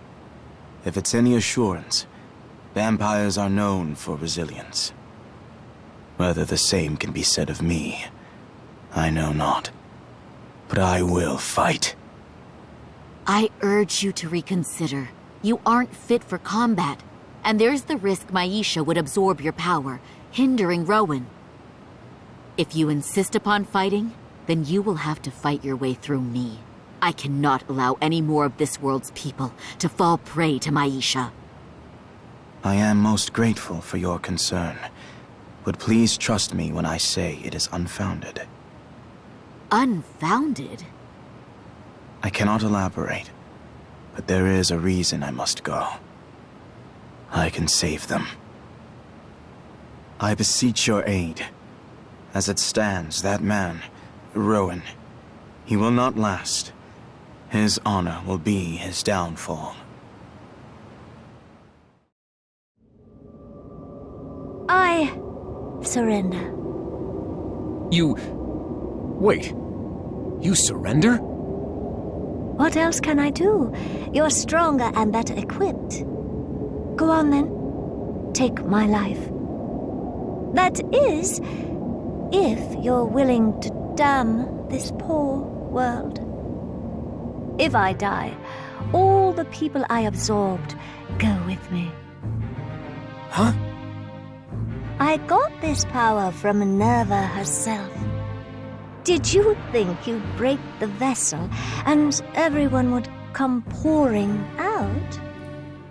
I'll not bore you with the details. The bottom line is, if you kill me, you kill innocence without number.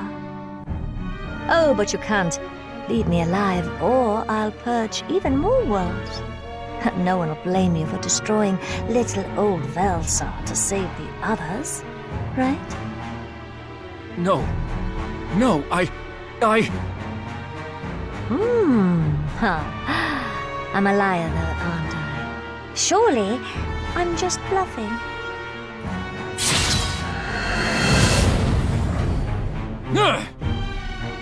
Poor thing. You can't tell, so you have no choice but to take the bluff as truth. Aisha! I'll help you think it through then. What would a hero do? Kill a handful now, or let millions die later? That's why I don't really like your definition of a hero. It's too naive. Quite the interesting conversation. Might we join you? I would like a say in the fate of my home. The weak don't enforce opinions, so I'm afraid you don't get one. This isn't a 3-on-1 fight. It's 3 on goodness knows how many people. Well, Alizard? What'll it be?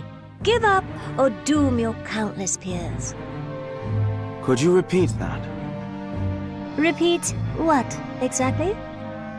I am not sure I heard you correctly, so I'm asking you to repeat your previous statement. Yes, stall as long as you like.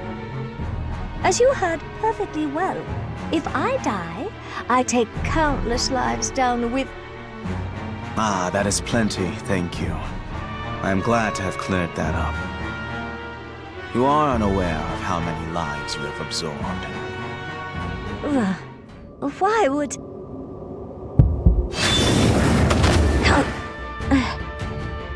My chest... It burns.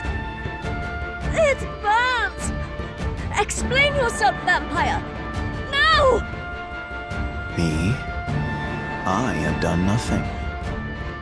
And, to be fair, I already warned you twice, if you had cared to listen.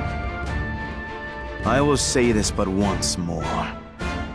You are nothing more than an invader. Vellsar's true heroes have already saved this world, whether you realize it or not.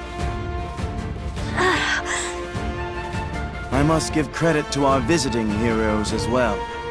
Thanks to your efforts stalling and weakening her, Vellsar is ready to stage its revival.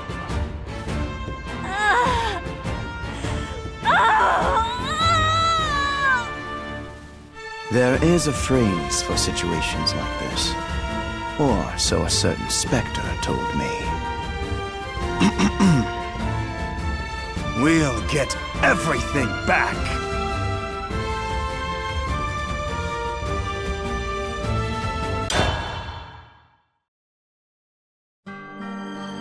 And I sunk deeper into sorrow. Into the realization that separation is inevitable. And there's no trickery or loopholes to change that. We're all so different. Who we are, what we are, when we were born, where we'll die. We could travel all the roads we wanted, and maybe we'd find happiness along the way. But our paths would always split in the end. No matter what we do, we all die alone. So what's the point? What's the point of all the happy illusions? And I sunk deeper into sorrow, into the realization that separation is inevitable, that the threat of misfortune is ever present. Life is lost in an instant. Peace is shattered in a strike. The blade to end it all could be concealed behind any corner. I could be that blade. It would not be the first time I carved a grave in the gravel. I am terrified of freeing the killer inside me. Perhaps it is for the best that he lies cold in his sheath. And I sunk deeper into sorrow, into the realization that separation is inevitable. We all burn out one day, and there's not a damn thing I can do. The lives around you flicker away, and you're left in the dark with nothing but cold ashes. The warmth and passion they had, gone. The dust fills your lungs with every breath. Words won't come out. Alcohol won't go down. But the ashes keep piling higher. It's like I'm being buried alive. I can't fly. I can't go on. The losses hurt. They hurt too much. I'd rather have nothing. I'd rather have no one. I don't want to lose anymore. I've heard enough. I've heard enough. I've heard enough! Where is your poise? The nine-tailed fox once commanded respect. Sekka, if you would tarnish the title I wore, I shall rescind it. Mom? But why are you here? You cannot tell.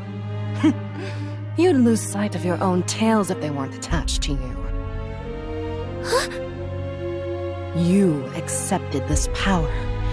I cannot believe you drank that man's mana, and without so much as a thought. That man? Mana? A fruit cocktail, blended with various juices and a spark of tonic water. And my best wishes for your endeavors to come. Wait, you mean... Yes, I mean the vampire. To treat the nine-tailed fox like a common familiar. I have never suffered such insult. Familiar? His blood came with commands. 1. Should sorrow plague your host, you must wake and shield her heart. 2. Heed my call. That wretched bat. The vampires always were overbearing. Heed my call. How long does he expect me to idle?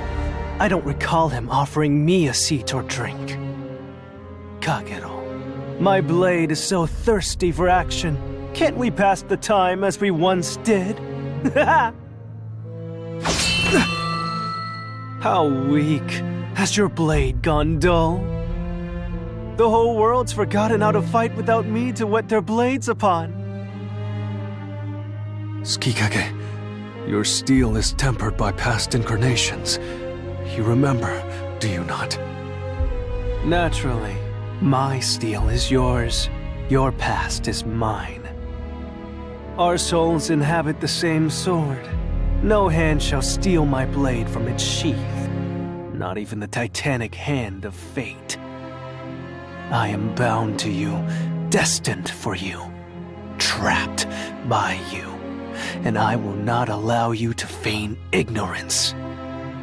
We share our path, even through the fires of hell. Yes, took you long enough. Now, let's dance!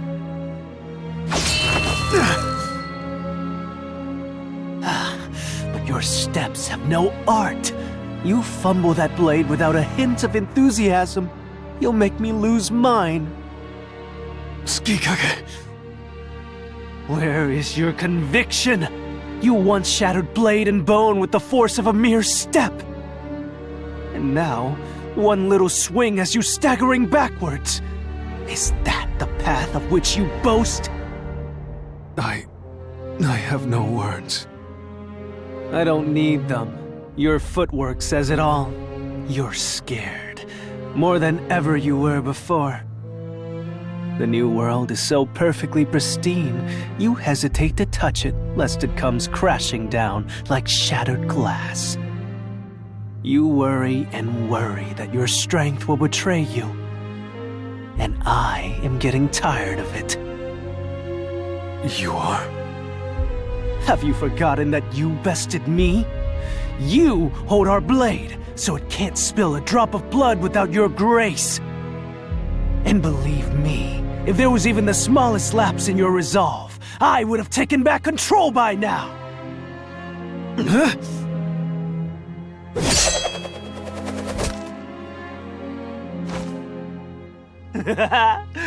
It's that stubborn look in your eyes. That's the Kagero I want to break.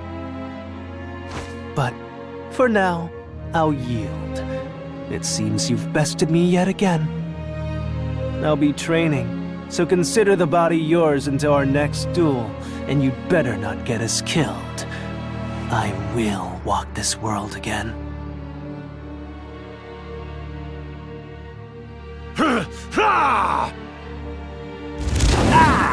What was that for? Look, I don't know why your spirit's sticking around in the Seer Stone, but if you don't chill, I'll smash it and put you back to rest. Ha! I'd like to see you try, foolish wastrel of a boy. My mana lingers yet within the stone, allowing me to see glimpses of the world through you, my flesh and blood. Ah! And what an embarrassment you have been! You drink and flirt while your duties pile up on grates. You fly from all your responsibilities and training. But a leader must be grounded. The Seer Stone carries the weight of generations. It will not be taken lightly by a brat like you! Ah! Spare me the sermon. That's all anyone ever does. Complain, complain, complain! It's not like I asked for this. Yes, I've lectured you enough. With respect for the time Alizard gave me, I will cut to the chase. What? Drak, I am sorry. The sickness took me long before you were ready to pull the clan's weight. Greats told me about your dream, you know. To turn the sky blue. It was that day I chose you as my heir. Greats and I were the type to keep the clan under control. But you, my boy, you sought to raise the Dragonoots to greater heights. I knew of but one way to achieve such a goal, and that was to topple the Lord of Darkness. I wanted you to be strong strong enough to wield the Seer Stone. Ah, ha! I was a failure, as clan master and as family. If only I had told you before I went. Yeah, if. How come nothing ever goes right? I'm so tired of it all. Of all the burnt-up regrets. As am I, Drak. And that is precisely why you must fly.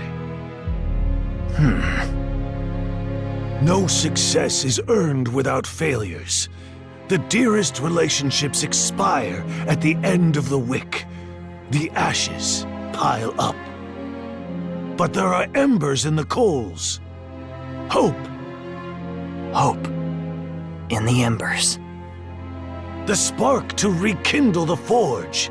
But you must fan the flames and beat your wings harder. For you will be the one to shoulder the fallen and carry us higher. So get it through your thick skull. If you're lonely without your million friends, then get back out there and save them. Show them your sky. I should have taught you that when I had the chance, but I hope you've learned your lesson now. It's not fair. I thought you were gone forever, and you just show up out of nowhere to... Damn it, Pops!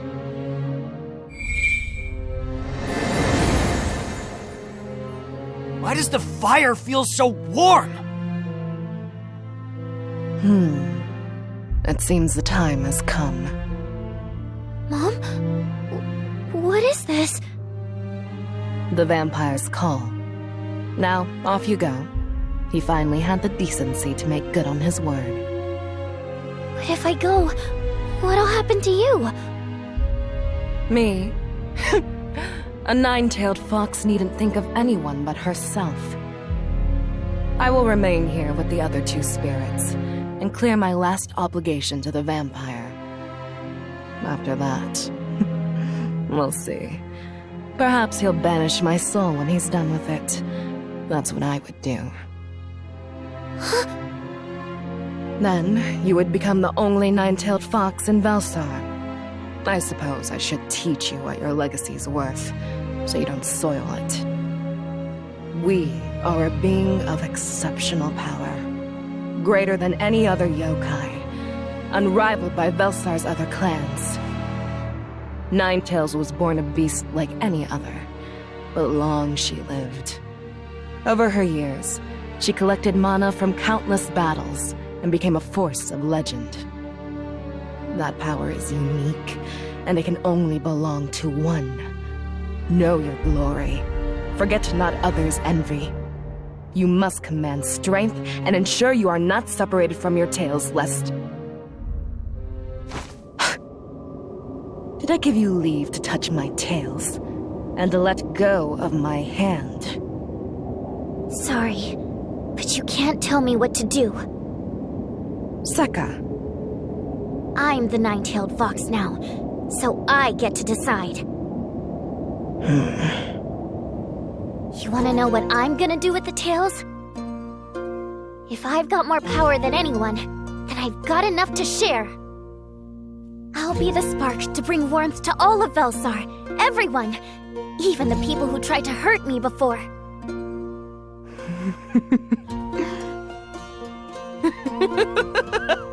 What a farce.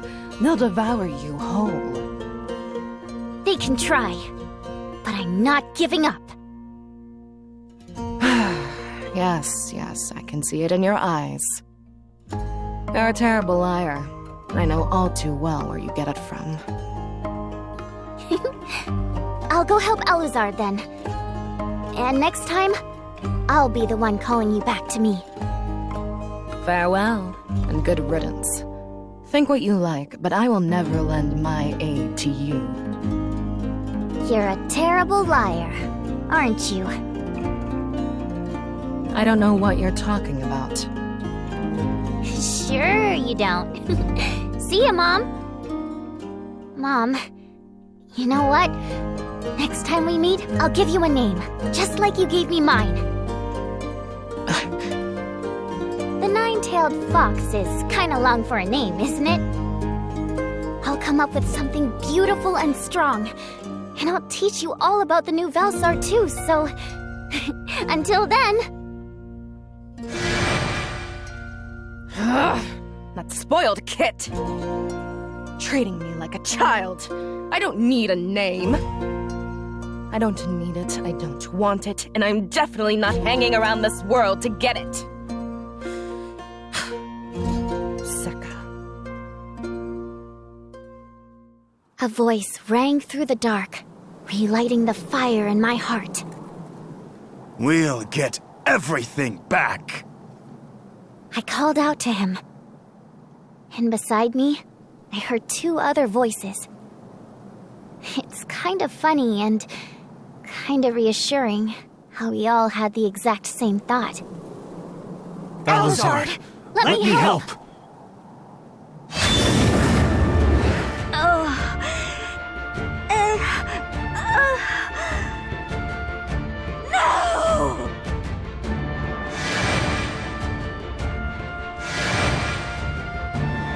No!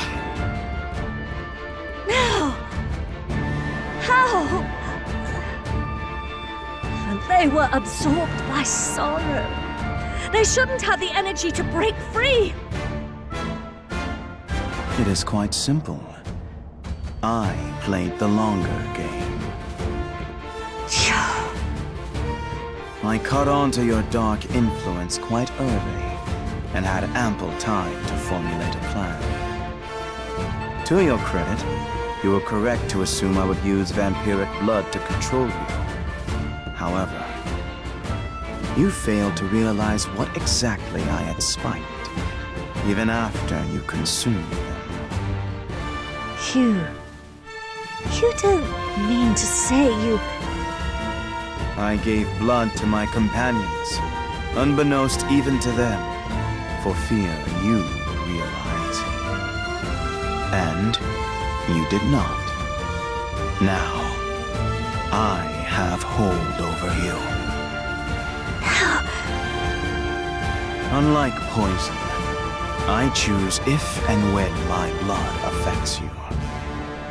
I can let it sleep, innocuous. Or I can tug the mana in your veins to command your limbs. Moreover, the blood affects not only you, but also the spirits tied to my companions. It gives them power, which they are now using to weaken you. And finally, our otherworldly allies whittled you down and bought the turns I needed to move each of my pieces to their place. At last, this is check. How I hope never to play strategist with you again. Every waking moment, my mind is raced with details, liabilities, guilt. I have not slept in days. But I can't lose. I can't lose the sorrow I worked so hard to collect, the power to be a hero. It can't just fade. Not like this. Maisha LaForge, the signs were there all along, but your own greed blinded you. Just goes to show, everything is best in moderation. Don't talk like this is over. You haven't won yet. So you've freed a few souls. Fine. I still have Nerva's power and all the rest of Vellsar. I still far outmatch you. Emotions are transient as flakes of snow, vibrant as sparks, blossoming flames from coal. What?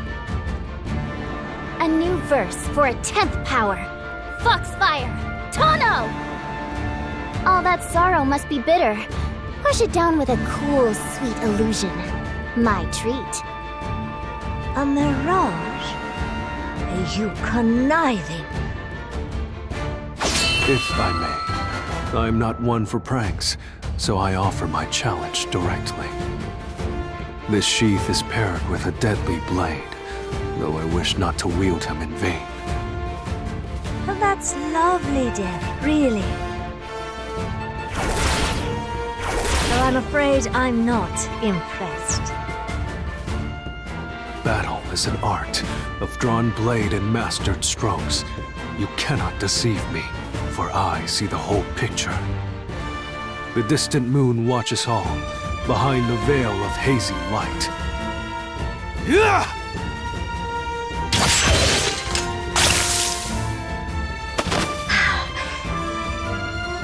The defensive sheath and offensive blade paired. This is but our first step, so I will not call it our ultimate technique.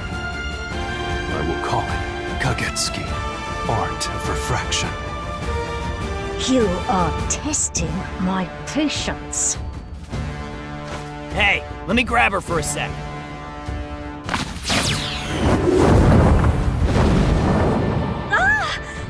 Let go! I let you drag me all around Vellsar, so it's my turn now. If you think dropping me will accomplish anything, do remember I can teleport.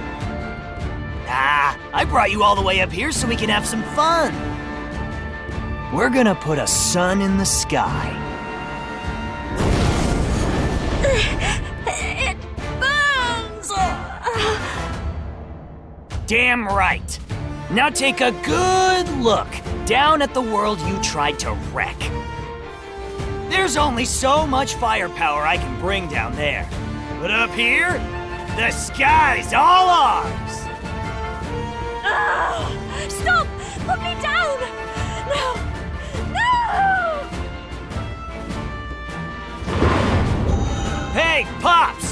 You're still in the Seer Stone?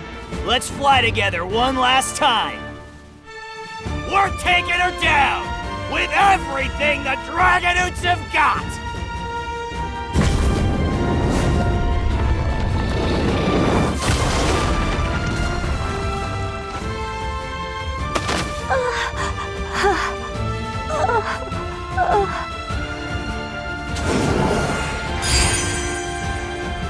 And that, Invader, is checkmate. I can tell. The power of my blood nullifies the power you absorbed from the rest of Vellsar. We've got a ward, so please stay right where you are. Now that we've weakened you, Alucard should have enough control to release the other souls. The rest is in your hands, Alucard. Thank you. You two truly are the saviors of our world. I feel sick. Your whole grand strategy was to rely on luck and miracles. So why did it work? My will, my dream, everything I worked so hard for, meaningless, all because of a thoughtless gamble. A gamble to you, perhaps. But to me, I would call it trust. I lived through countless lifetimes of darkness that I could not escape alone. But in the end, I learned that there is always hope, even if one cannot see it at the time.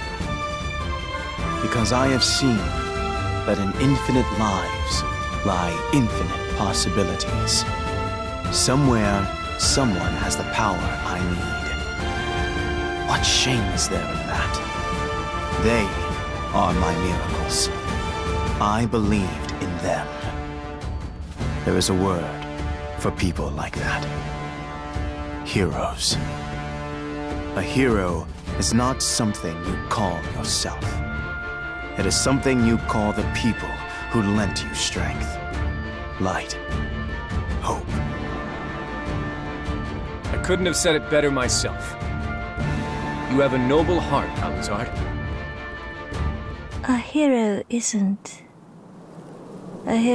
something you can become yourself. Huh. How is that fair? Why is nothing ever fair? The world takes the one thing I ever asked for and gives it to someone else? When do I get to be happy? Oh. How?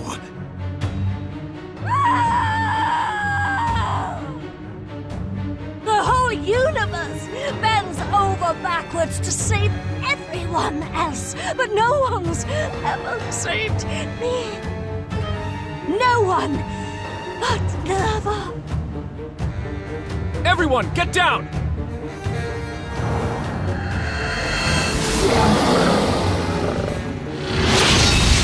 Ah!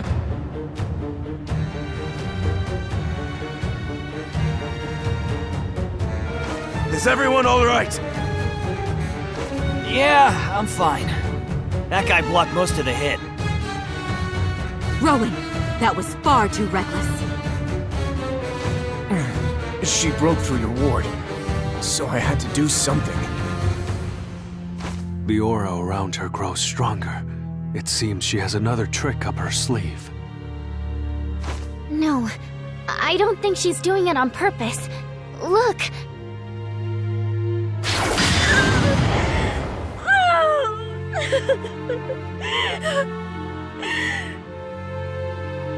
She's crying, like a small child. You said it. She's having a meltdown like a 3-year-old, kicking and screaming without a single damn thought. I suspect she is feeling the effects of her keeper's power. She wields sorrow itself, The more we corner her, the more despair she has to fuel her. What are we supposed to do then? This is a perplexing turn of events. She commands far more energy than before. The mana surrounding her's too powerful. We can't approach her like this. If she keeps going, she'll take even herself down with us. No! No, I won't! I just need more time. She'll come for me. She will. Never! Please! Please!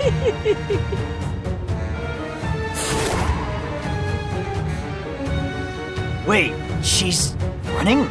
Well, she's ahead? More time for us to regroup, I guess. That is, if we had people to regroup. She's gonna take everyone with her! Hey, Alizard, you're the brains! How do we get them back? We cannot. What do you mean, we cannot? She is going to teleport to another dimension, Drak.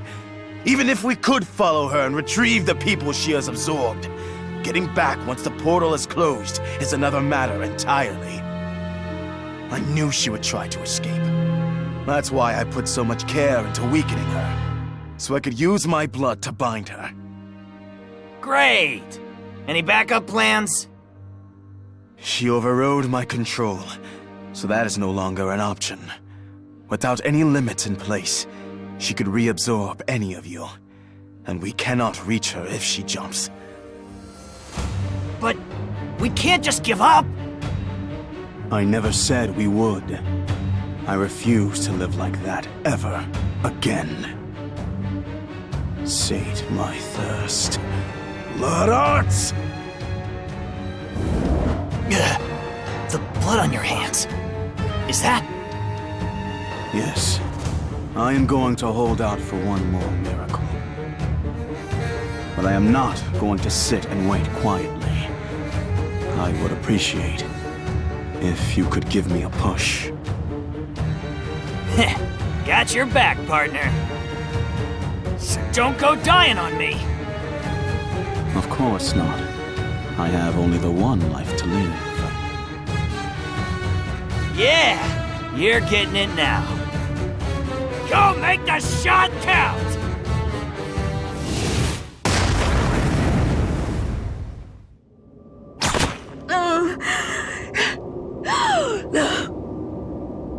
The mana is oppressive, as expected, but my blood arts stabilize me. Listen well, Maisha, wielder of sorrow. I will not dispute that there is strength to be found in tragedy, motivation to change. That is inherently neither good nor bad. If it is but one factor, there are far better inspirations. There is more to life than sadness. Your keeper demands you suffer for her favor, to the extent your life is now in peril. She is using you, Maisha, like an expendable tool. She does not love you back. So long as you obey Nerva, you will never find happiness. Do not go back to her. Apologies, Vellsar. It's just the way you say it. It sounds so silly. Nerva doesn't love me. I'll never be happy. Do you really think? Do you really, truly think I don't know that? I was a miserable tool, long before Asunia or Ametschi. For all intents and purposes, my life ended when I purged my world. I threw away everything to wipe that slate clean. And then for the first time, I found a reason to live. I don't need anything else. My love is truer than some commodity to be traded. I'm not asking for rewards or reciprocation. I devote myself freely of my own will. Without her, I would have lived a life of nothing but misery. But that day never saved me from my sorrow, and I swore I would save her from hers. I see. You are also just... Never. I promise no matter how many times I fail, I'll get back up. I'll reach you someday. I am yours. No. Mom. She took Mom. Skikage. All the spirits of Vellsar. Oh, hell no! Pops! Pops! They are not yet lost! The power emanating from Alucard. It's the same as Maisha's. Her blood! He took some of her blood during the fight. That must give him some of her power, the ability to transcend dimensions. Then, Vellsar has hope yet. The path forward is obvious. I shoulder the fate of Vellsar and make the leap, blade at the ready. And yet, I must not. Alucard, why? Because running at her with a sword will solve nothing. Looking her in the eye, exchanging words. At last, I understood. We cannot defeat Maisha, for we lack the means to truly, fully assuage her sorrow. But what can reach the depth of her heart? That is what I must find. The vessel's power gives me one shot at a miracle. My turn, firing fate's bullet. Go, my bats! Take my will unto the void, and call forth a hero. Someone to end this eternal night. And now we wait for otherworldly aid, because we couldn't finish the job ourselves.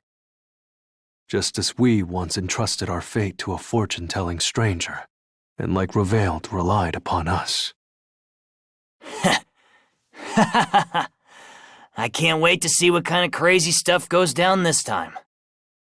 I mean, trying new stuff's what Vellsar's all about.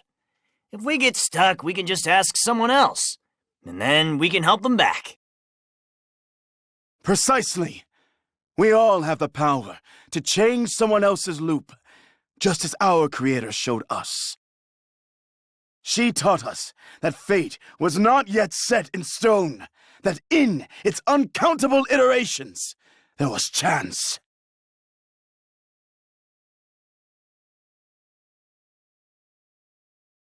Watch us, Floas. This time, we will pay forward the chance you gave us and refine it into a miracle. We did our part.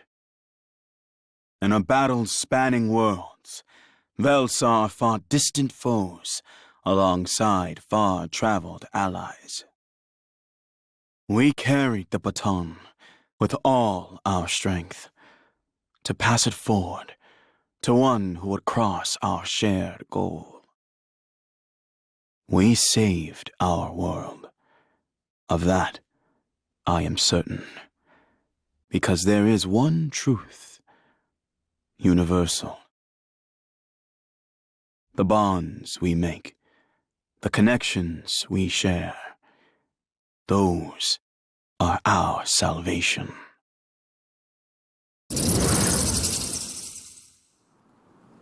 What cruel twist of fate is this? This can't be real. You can't be here. Not you.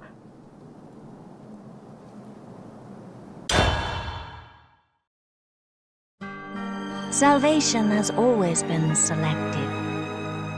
My homeworld was littered with lives no one cared to see respected, let alone saved.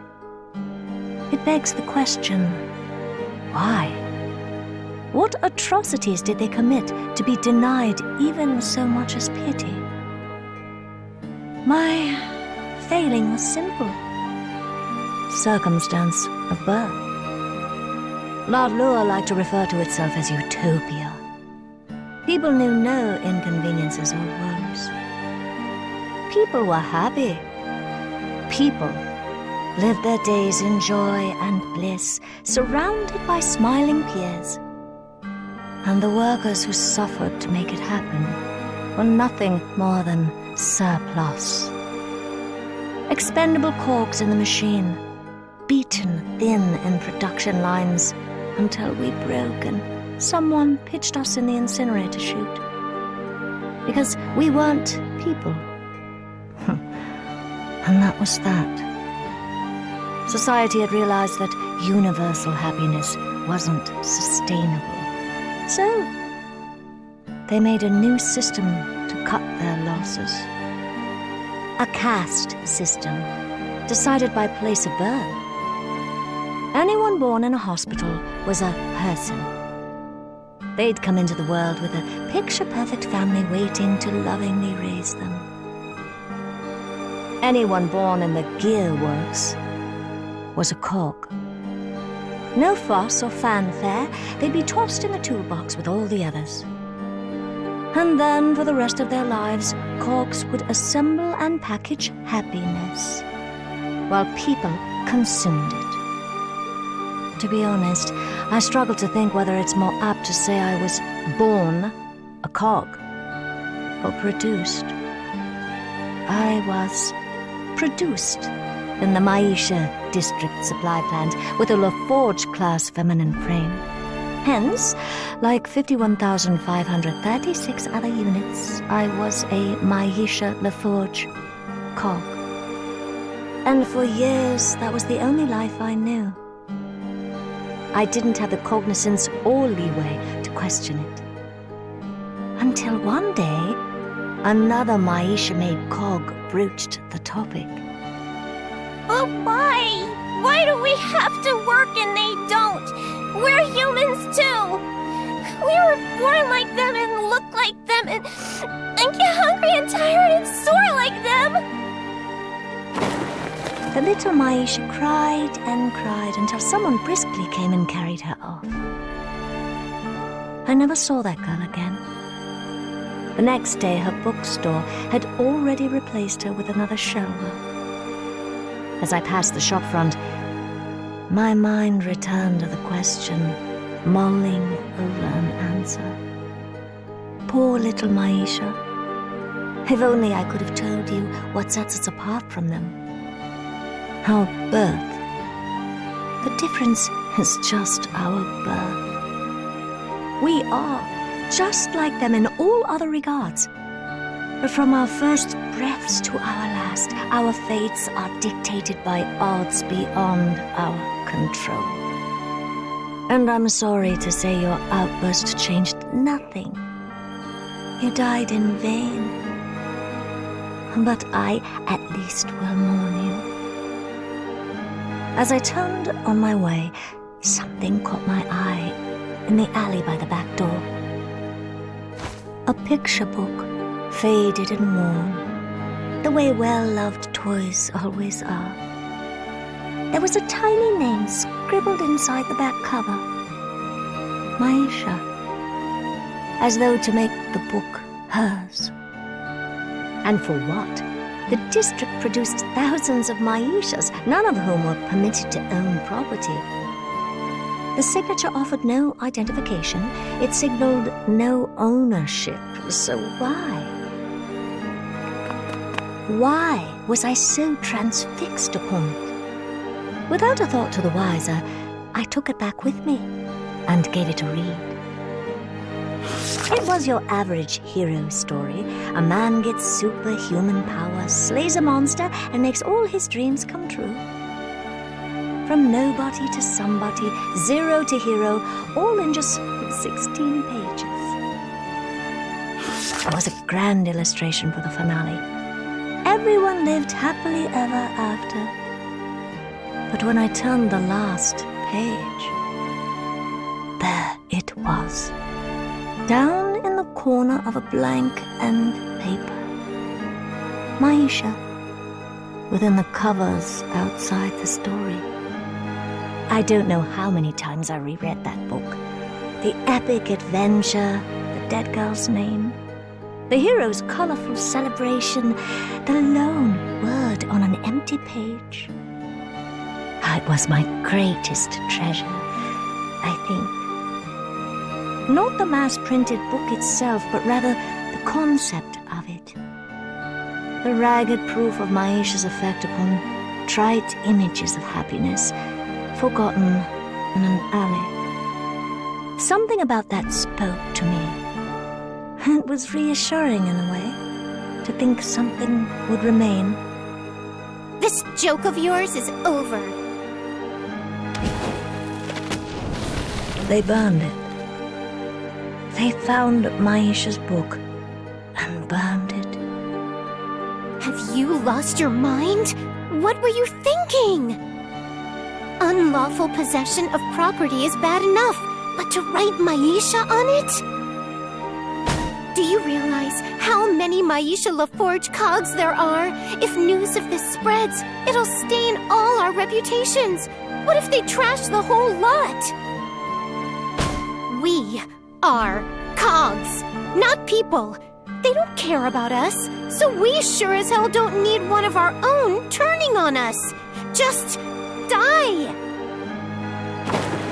After that, a person grabbed me from behind and carried me away. They brought me to the incinerator chute, a gaping maw that swallowed garbage in a wavering haze of heat. I was pushed in, and so I fell with nothing left to do but think. I thought about the people going about their fanciful days without a single care for me. I thought about the worn faces of onlooking cogs, desensitized to it. I remembered a childhood promise with the Maisha who reported me, that we'd get out alive. I remembered the little bookshelf of Maisha I took care of, and reported myself. Those final moments of reflection gave me clarity.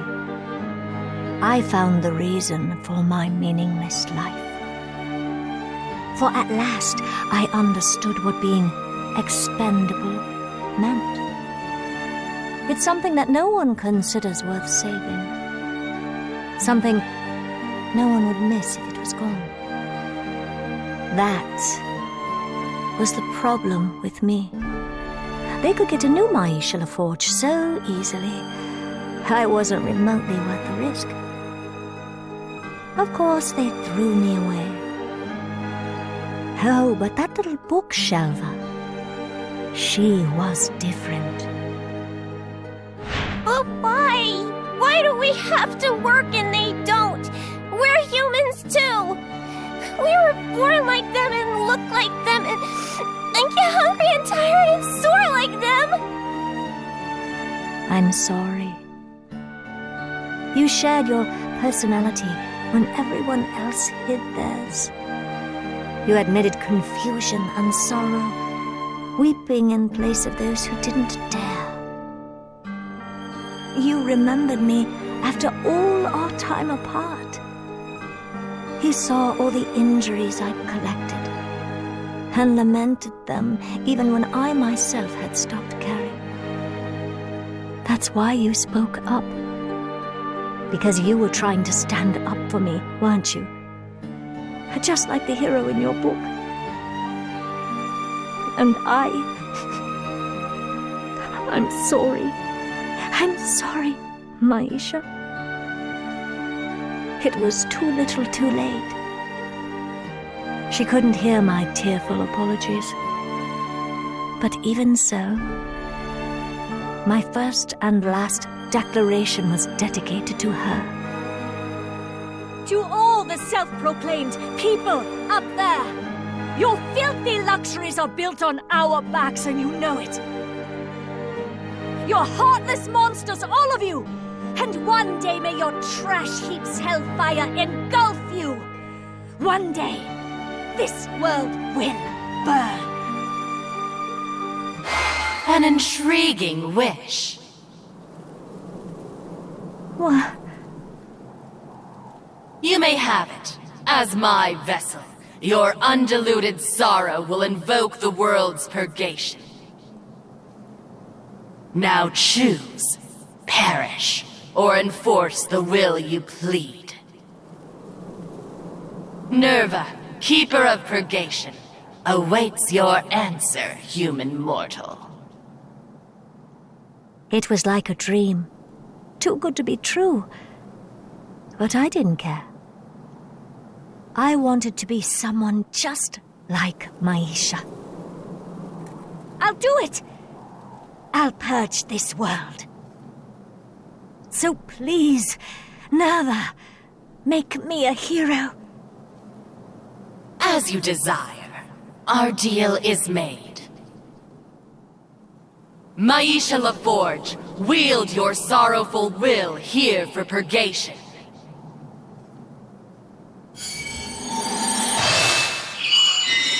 At that, my consciousness ended. When I regained awareness, the world was gone. No life remained, not even a hint of civilization's history. Just an open, empty slate. I did this?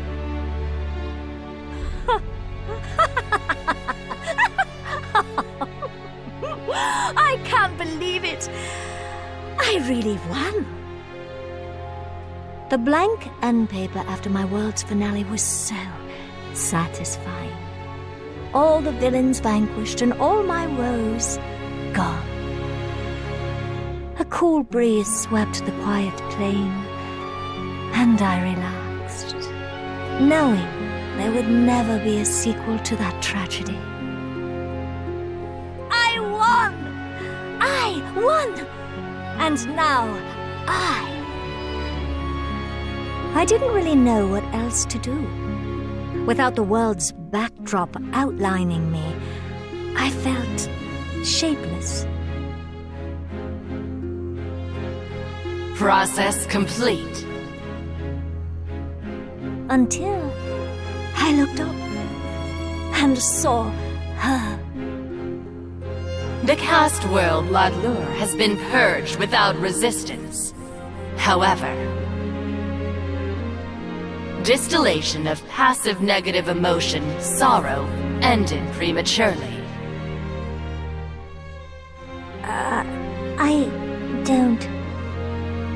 Error was triggered by an acute drop in sorrow's strength, attributable to contamination by other emotional states. Vessel, explain yourself. Why do you exhibit readings of joy? Why do you experience devotion? Well... I suppose I was happy that out of the whole world, you found me and acknowledged me as human. And when your power flowed into me, it carried such strong feelings of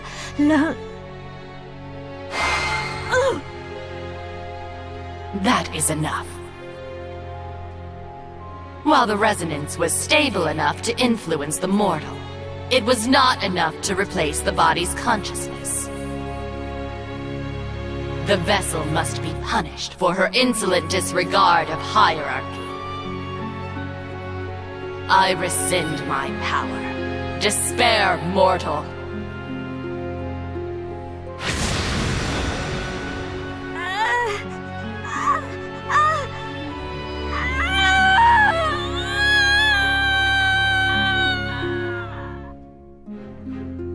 Expendable tool. You serve no purpose. Sink back into the depths of endless sorrow.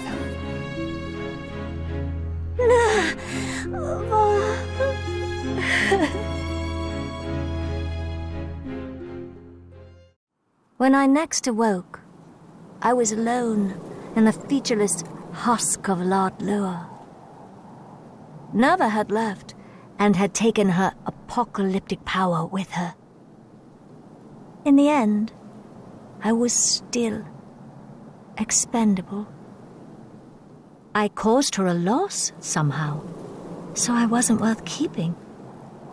I was discarded in a purgatory of my own making. It was a roundabout way of telling me to die on my own time. But I didn't merit hers.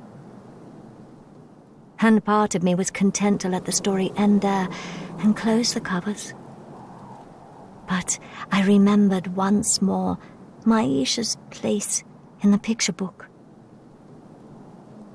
I'll keep fighting. Although Nerva had rescinded her power,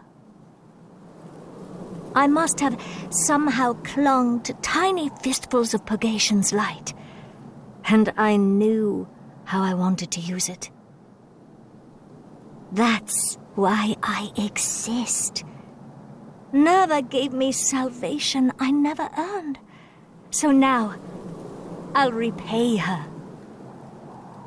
In our resonance, I saw glimpses of a far greater end than the closure of Lord Lure's chapter. I also saw the sorrow I had resonated with. There was nothing I could do for her, even if I got the power to stand by her side.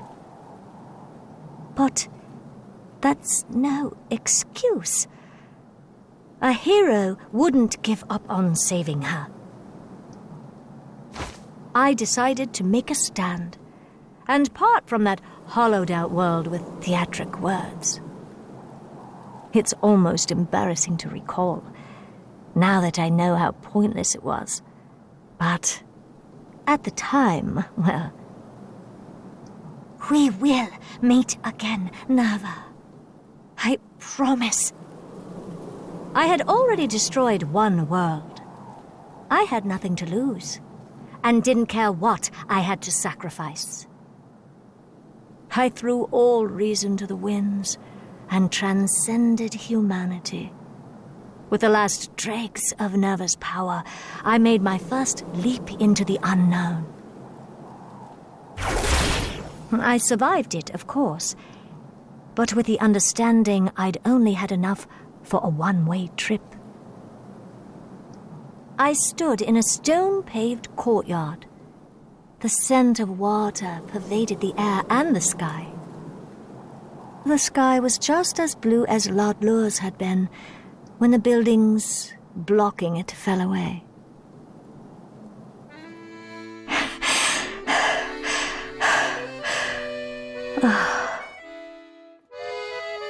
My mind reeled from the jump, but the sorrow I felt was more vivid than ever. I felt such pain in my heart. My dearest savior had bid me an eternal farewell, and I wasn't confident I could find her. The sun burned, as though judging me from on high. I was barely holding back tears. Are you all right? A voice startled me from my misery. I'm with the Order of Blade Rights. I'd be glad to lend an ear to your troubles. I know what I have to do, but I don't know where to begin. I'm looking for someone who can tell me. My eyes wouldn't focus on the man. I replied purely by reflex. Who are you? Where'd you come from? My name is Maisha LaForge. Where I came from escapes me.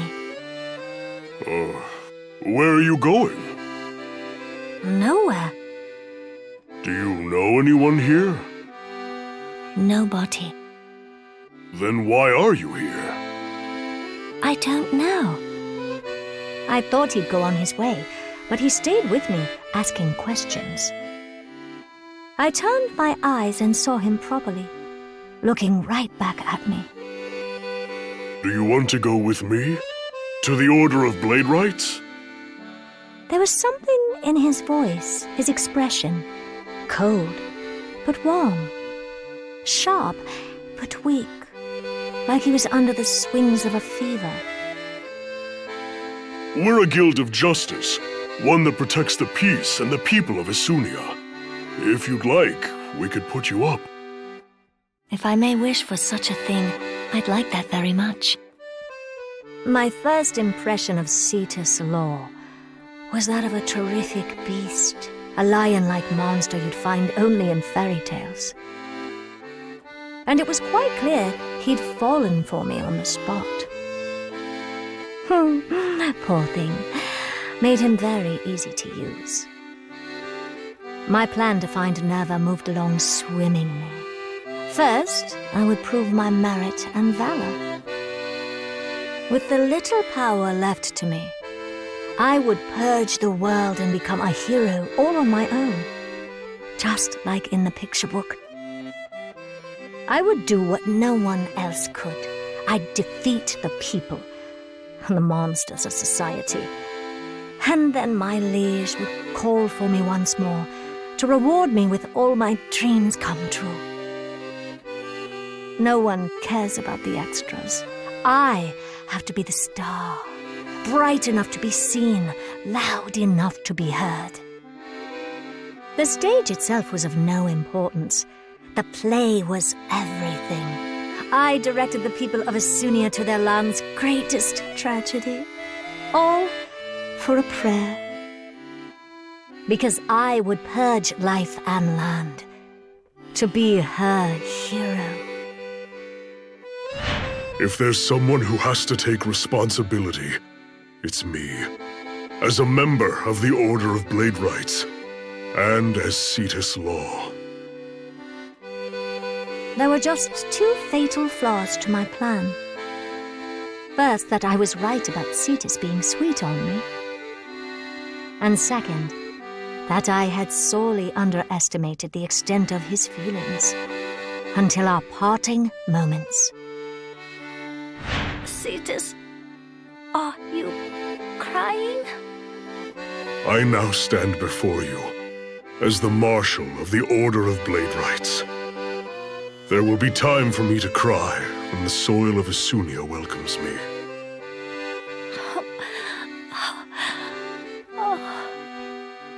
You take my tears. Carry them with you, off to where you're dreaming now. Cetus, good night. Good night, Maisha, and dream in peace.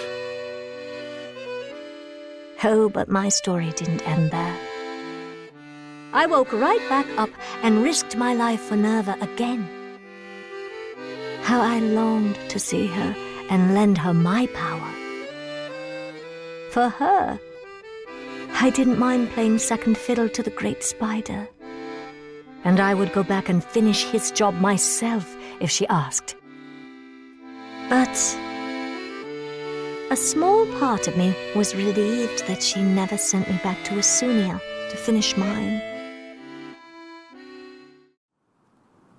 It feels like so long since we parted. So, why?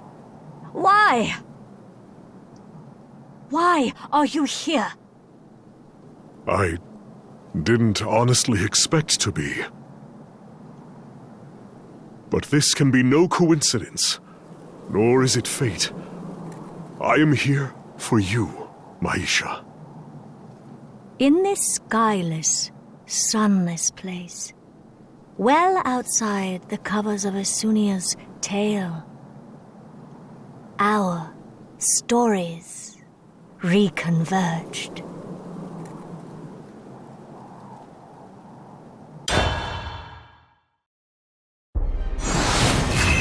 My first jump through space felt like I was falling.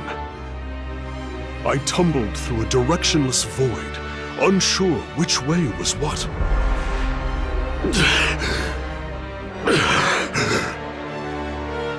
It felt as though I was being pulled apart by the vast reaches.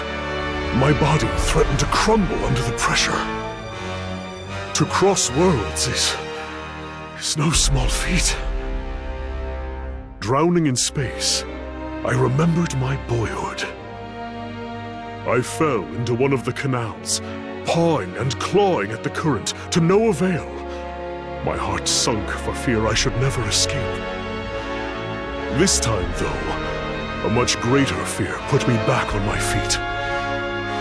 Think, Cetus, you cannot keep floundering like a child. You left Isunia with a purpose, with a goal you must achieve. I roared, tearing my timid, drifting mind back into focus. And then I saw. What?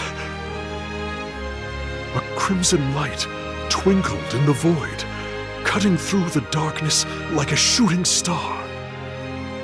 Is that a flock of bats? But why would there be bats in a place like this? My eyes followed the trail, and next I knew, my body was moving after it. Be it illusion or mirage, I knew not. But when I strained my ears, I could hear a voice. It sounds like someone is crying. I drifted closer, inch by inch. As I drew closer, the void gave way to somewhere half-material. My feet fell upon sheets of mist, tenuous and uncertain.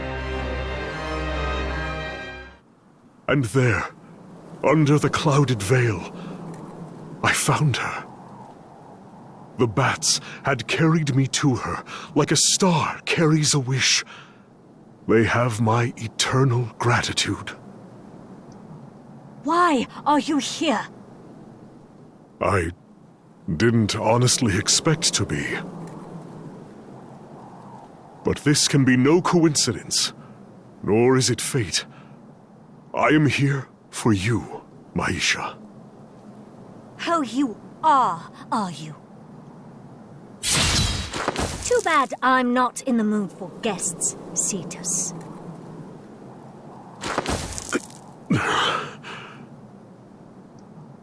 Shall I wager a guess as to why you've come? Your world was also visited by one of Nerva's vessels, and he ratted me out. Naturally, the Marshal of the Blade Rights can't have me running around. I'm the one who called Nerva the first time. So, now you're here to slay me for the greater good. Oh, what have you? I'm tired of it! Justice always sounds prettier than it really is. Huh. It rather suits you. You've always been just talk. Grand dreams and no substance. Right? Well, Cetus? Am I talking to myself?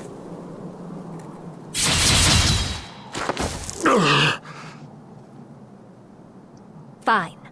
Wouldn't be the first time you were a disappointment, you pathetic excuse for a night. What point was there coming all this way? You can't kill me, and you know it. If you were going to make a show of the law, you could have at least brought the guild swords. Coward. I have no words to counter you. I am a coward, and a poor marshal. Not just in my failure to stop you, but also as a leader since. But there is one thing I can say with certainty. I do not need the swords of truth or lies. I am not here to be a hero or fight for justice. I beg your pardon? All I wish is to end this tragedy. The wounds of my heart run deep yet, Maisha. What utter nonsense. What are you really here for, Cetus? Oh, if only I had the courage to voice these feelings plainly. I've never been one for words, have I? Eleanor and Nicola have teased me relentlessly. You yourself used to chide me for it. But I will endeavor nonetheless. Somehow, some way, I will convey my heart to you. Your heart? Not as a marshal or a knight, but as one clumsy man who has missed you dearly.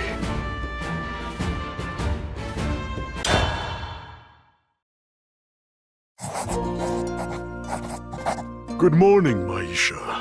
You're here early. I'm hoping to start strong as the new Undermarshal. I was thinking last night what I could do to help. I figured I'd zip over and tidy things up a bit before everyone got here. But I might ask what you're doing here so early. You look exhausted. Ah, yes, I stayed the night. We had some trouble come up during the watch, and it was already late by the time I finished. You didn't go home? The gondolas don't run in the dark, and I had some reports to file anyhow. I got stuck thinking what to write, and next I knew it was morning. I wish I had your eloquence.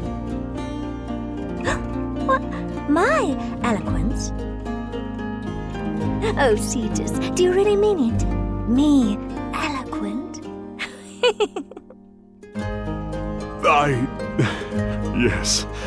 You certainly have a way of making words yours. I'm flattered. You know I've always been best at clerical work. Physical jobs, on the other hand. But not to worry. The drillmaster says I've improved leaps and bounds. A little more tenacity, and I'll be ready to take on the counter...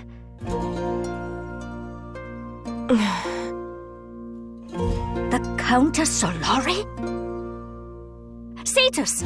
Cetus! There's an assassin! Glad you're awake. How are you feeling? What are you playing at? Pardon the clumsy first aid. The doctors don't work that late, especially not for a counter-Solari assassin.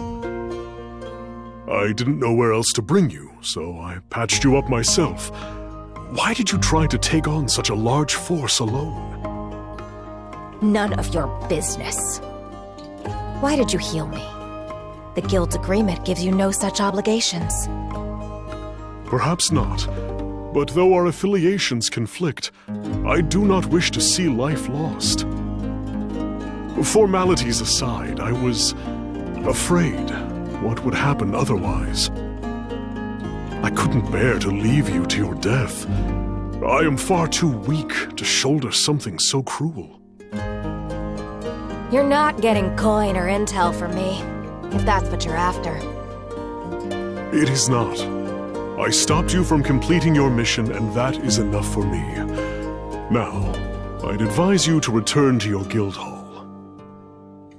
I can't imagine you enjoy the Bladewright's company, and the others will start arriving soon. If they see you, then what happens next is out of my hands. And I would rather not get Leod involved. Cetus Law, I will remember this.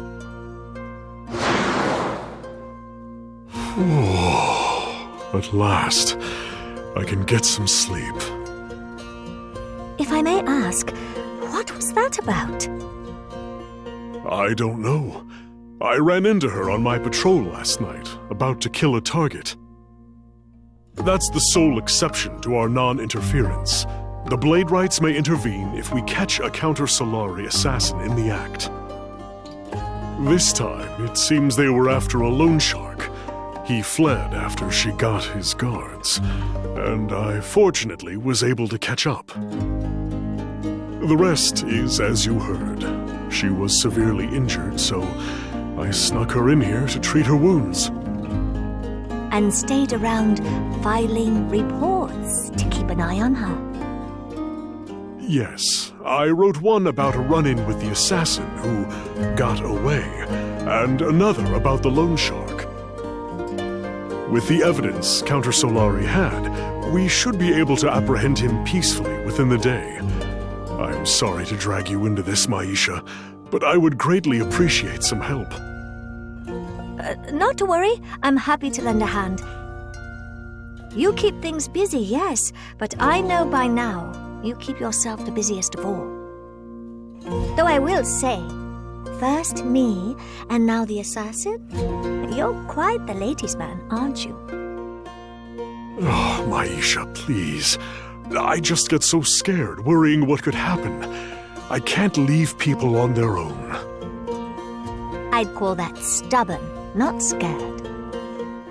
Cowardice is running from your problems. Denial is putting them off. But taking a stand? That's stubborn. Neither she nor I asked for help, but you stuck your nose in anyway. Not just anyone can pull that off, you know. That doesn't sound like a compliment. It doesn't. I suppose the interpretation's up to you, but I will say one more thing. You are a knight. So, your determination to spare life, regardless of circumstance, it makes me wonder what could happen if duty compelled you otherwise. Given how painstakingly you avoid having to do the deed, it almost feels like it'd be an honor to die by your hand. Again, that doesn't sound like a compliment. I know I really shouldn't have let the assassin go, but that's not to say...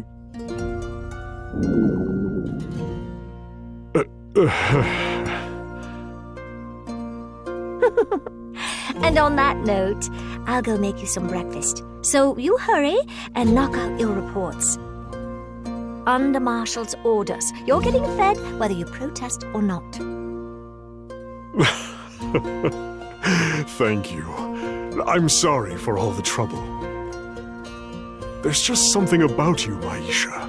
With someone as reliable as you at the helm, I'm certain our future will be bright. It was wishful thinking on my part. My life went on without her. The Order of Bladerights has done better than ever before. Isunia was restored, and each day begins with the gentle shimmer of dew. No life deserves to be taken, but I must admit that no matter how monumental the losses, the world moves on. The people left get back up, stronger than before. And even so, I cannot help but wish. Die!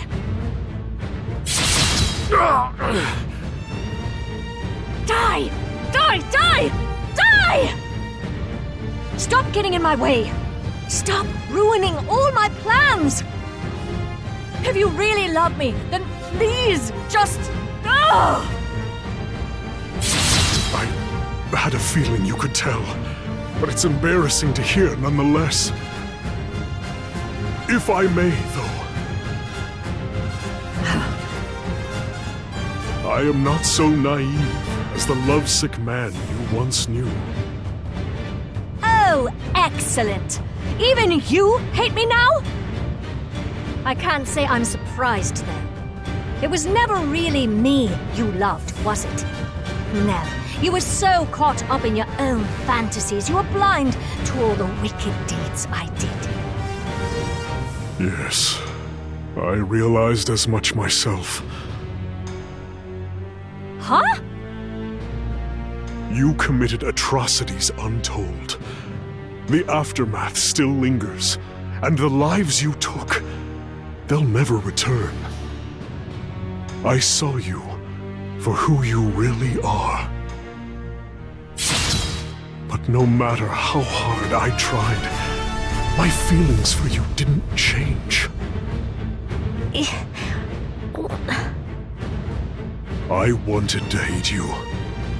I had so many reasons to, but I couldn't bring myself to do it.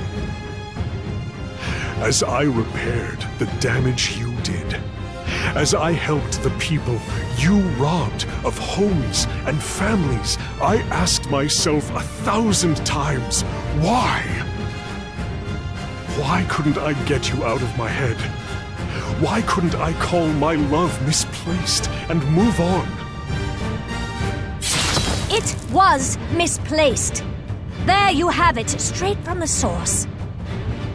Now accept you were wrong and give up on me. You were a pure fool without an idea of what love is. And I was a fraud, stringing you along to use you. I know. At the time, I didn't understand my own heart. Well, now you have your answer. Isn't that enough? No. You see, Maisha, I was the one fooling myself all along. What is that supposed to mean? Stop, Maisha. What do you hope to get out of this? You aren't surprised, are you? Seeing me like this? I don't know your reasons, and I don't want to hear them, so that's enough! Enough! Why, I can't say I think so. It was a pleasure to make your acquaintance, Cetus, but now it's time to say farewell. As Isunia burned, I was scared to confront you. Not for my safety, but because a tiny part of me was terrified I'd see a monster in your skin. If there's someone who has to take responsibility, it's me. As a member of the Order of Bladerights, and as Cetus Law.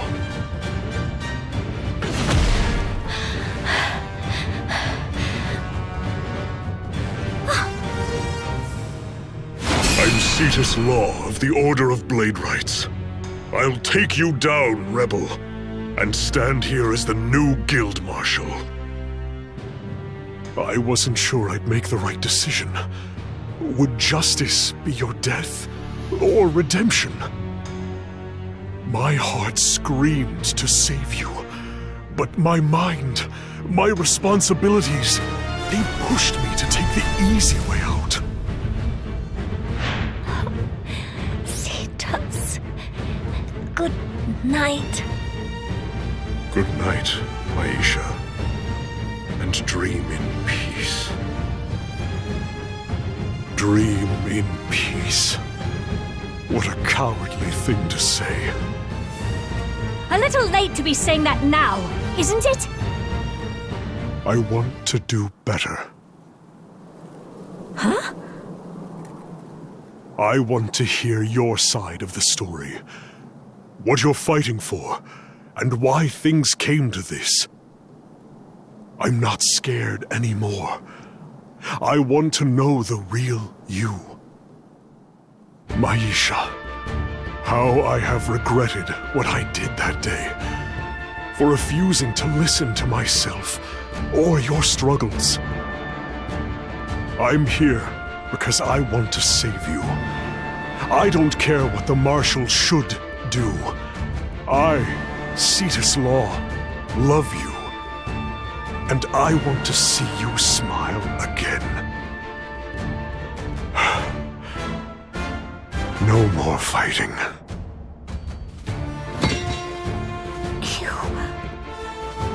You idiot! Have you lost your mind? Perhaps. Do you realize the stakes here? I'm on the cusp of destroying a world. I'm not here to save it. I'm here for you, Maisha. Just you. And you think I'm going to lay down my weapon for some cheap flattery? Ideally. Well, I'm sorry to disappoint you then. I've never had the heart people do. That's not true. Though you have committed unspeakable crimes, you are not heartless. It wasn't all a lie. The days we shared are proof of that. I saw genuine smiles.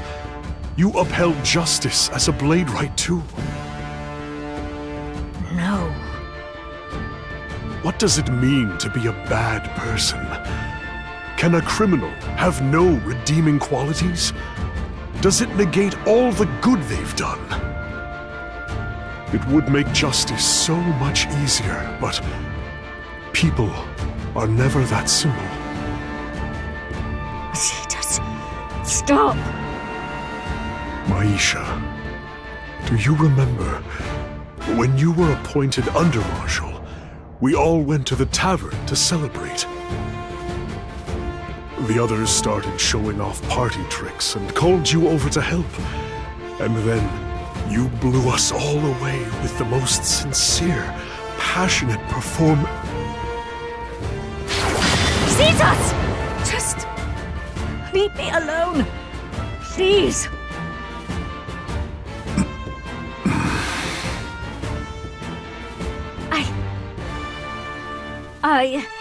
I don't need happiness or companionship. I really don't. I couldn't possibly accept it all. Not when Nerva, my savior, has nothing. Where is the fairness in that? No one treats her like a person. No one else has ever tried to save her from the rubble or give her a happy new life. No matter how tempting it all is, I can't accept it, Cetus. A hero must fight on, no matter what they must sacrifice.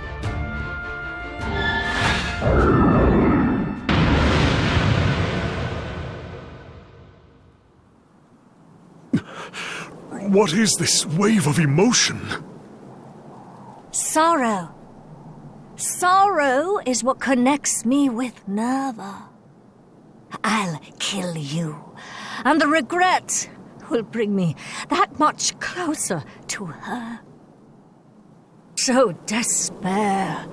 Choke on your sobs, knowing you failed Isunia, and that your power will be used to save your greatest foe. If nothing else, I'm glad to know you would regret killing me. Why? Why didn't the resonance work? You left behind everything for love, and it still wasn't enough to reach me.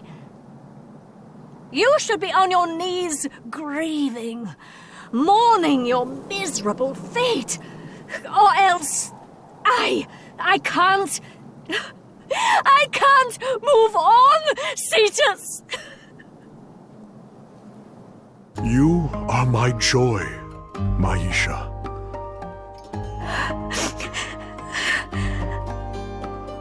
There can be no greater sorrow than what I felt when I struck you down in Isunia. I was haunted day and night by the thought I had killed the love of my life.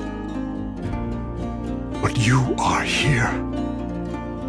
It's like a miracle to speak with you again. Just seeing you has dried my tears. I will not deny your love for Nerva. All you want is to make her happy and tell her how much she's meant to you. I understand. I understand so well. And that is why I intervene. Because I feel that way for you. I want you to be happy.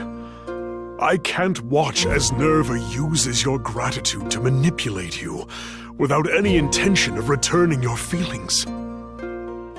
I don't care if she's an all-powerful deity.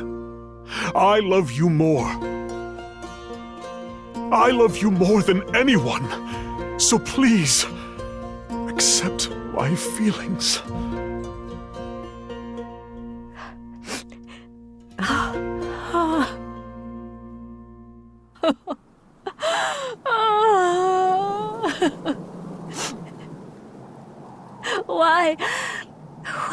you so stubborn, Cetus?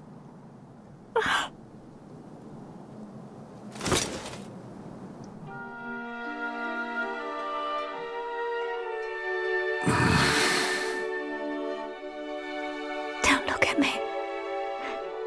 Just listen. Yes. I was just an expendable tool to all of them. In my home world, they used me until I broke, and then they threw me away. And that's when Nerva found me. But when she was done with me, she threw me away too. I wanted to show her that I was still useful. I tried to follow, but I landed in Isunia. And then you found me.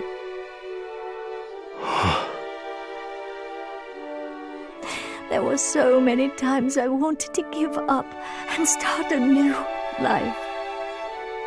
But I'd already made up my mind. I had to pay Nerva back. And for what? I could have stopped at any point and she wouldn't have known or cared. But I didn't. Maybe I wasn't born a person. But I'm the one who made myself a monster. If I ever had the right to a happy ending, I relinquished it myself with the unforgivable things I've done.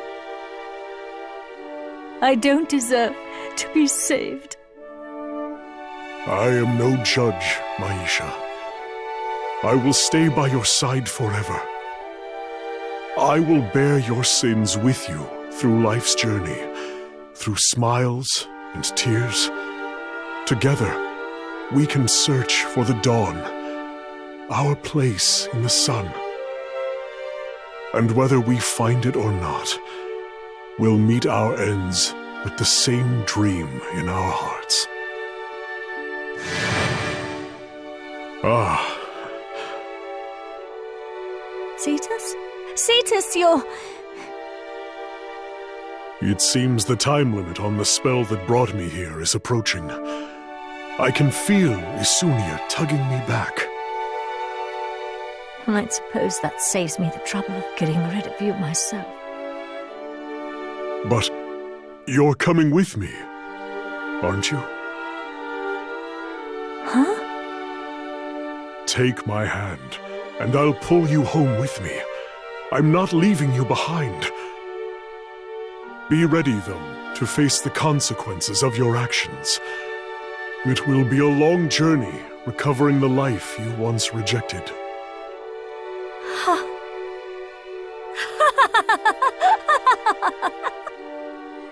Nerva's power has left me, and the sorrow is gone.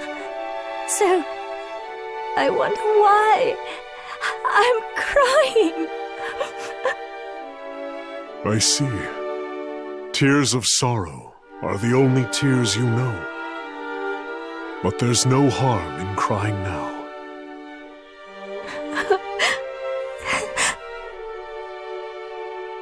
This warmth comes from tears of joy.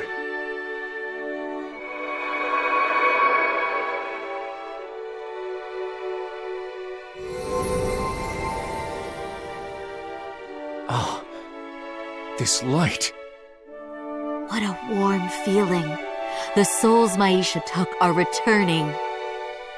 That must mean she's broken free from Nerva's sorrow, an unbeatable power, conquerable only from within. Someone must have reached her, and I have a feeling I know who. A knight in shining armor with a lion's heart.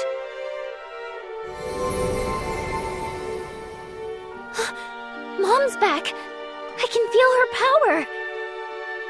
I too can sense Kikake's blade return to his sheath. You see that, Pops? You and Greats can't call me a deadbeat kid now.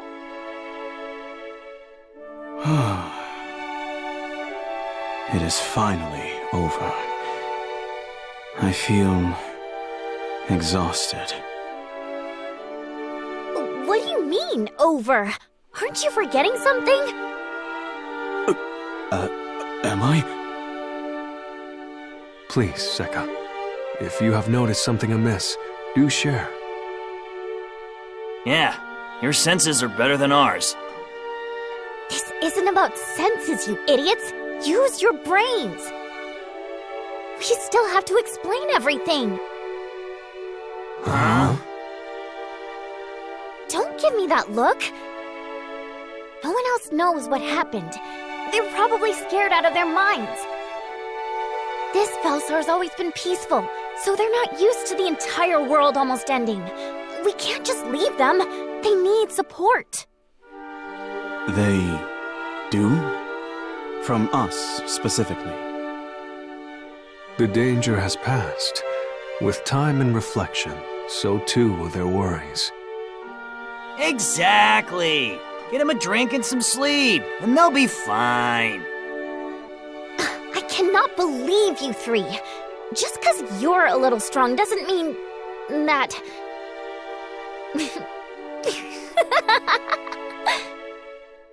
Sekka? No, it's just the dumb looks on your faces. It's good to have everyone back together. That it is. Only in our trust for each other could we find Vellsar's future. I'm glad to see you safe. Cut it out, man. But I think I've got a good idea. You? Hey, I was just thinking, why don't we get everyone together for drinks? We can explain stuff and cheer people up. But first, I think the four of us deserve a little breather ourselves. You know, practice for the main event.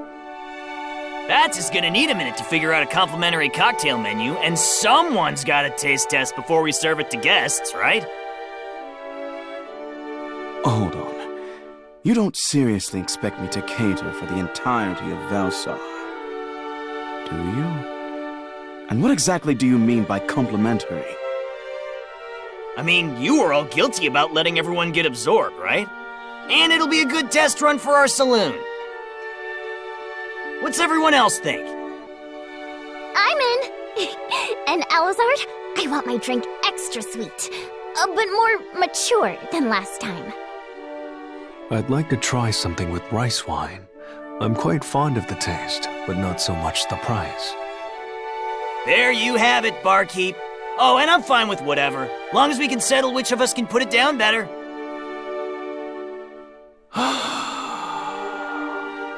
Whatever you say, Drock. As ridiculous as the plan sounds, you do have a way of keeping things lively. Shall we invite our world-hopping friends to the taste-testing party? Course! Hey, you two! Come here, we're gonna go hit the bar. Everything's on us, and trust me, you've gotta try Alizard's cocktails before you go. They're gonna be world famous.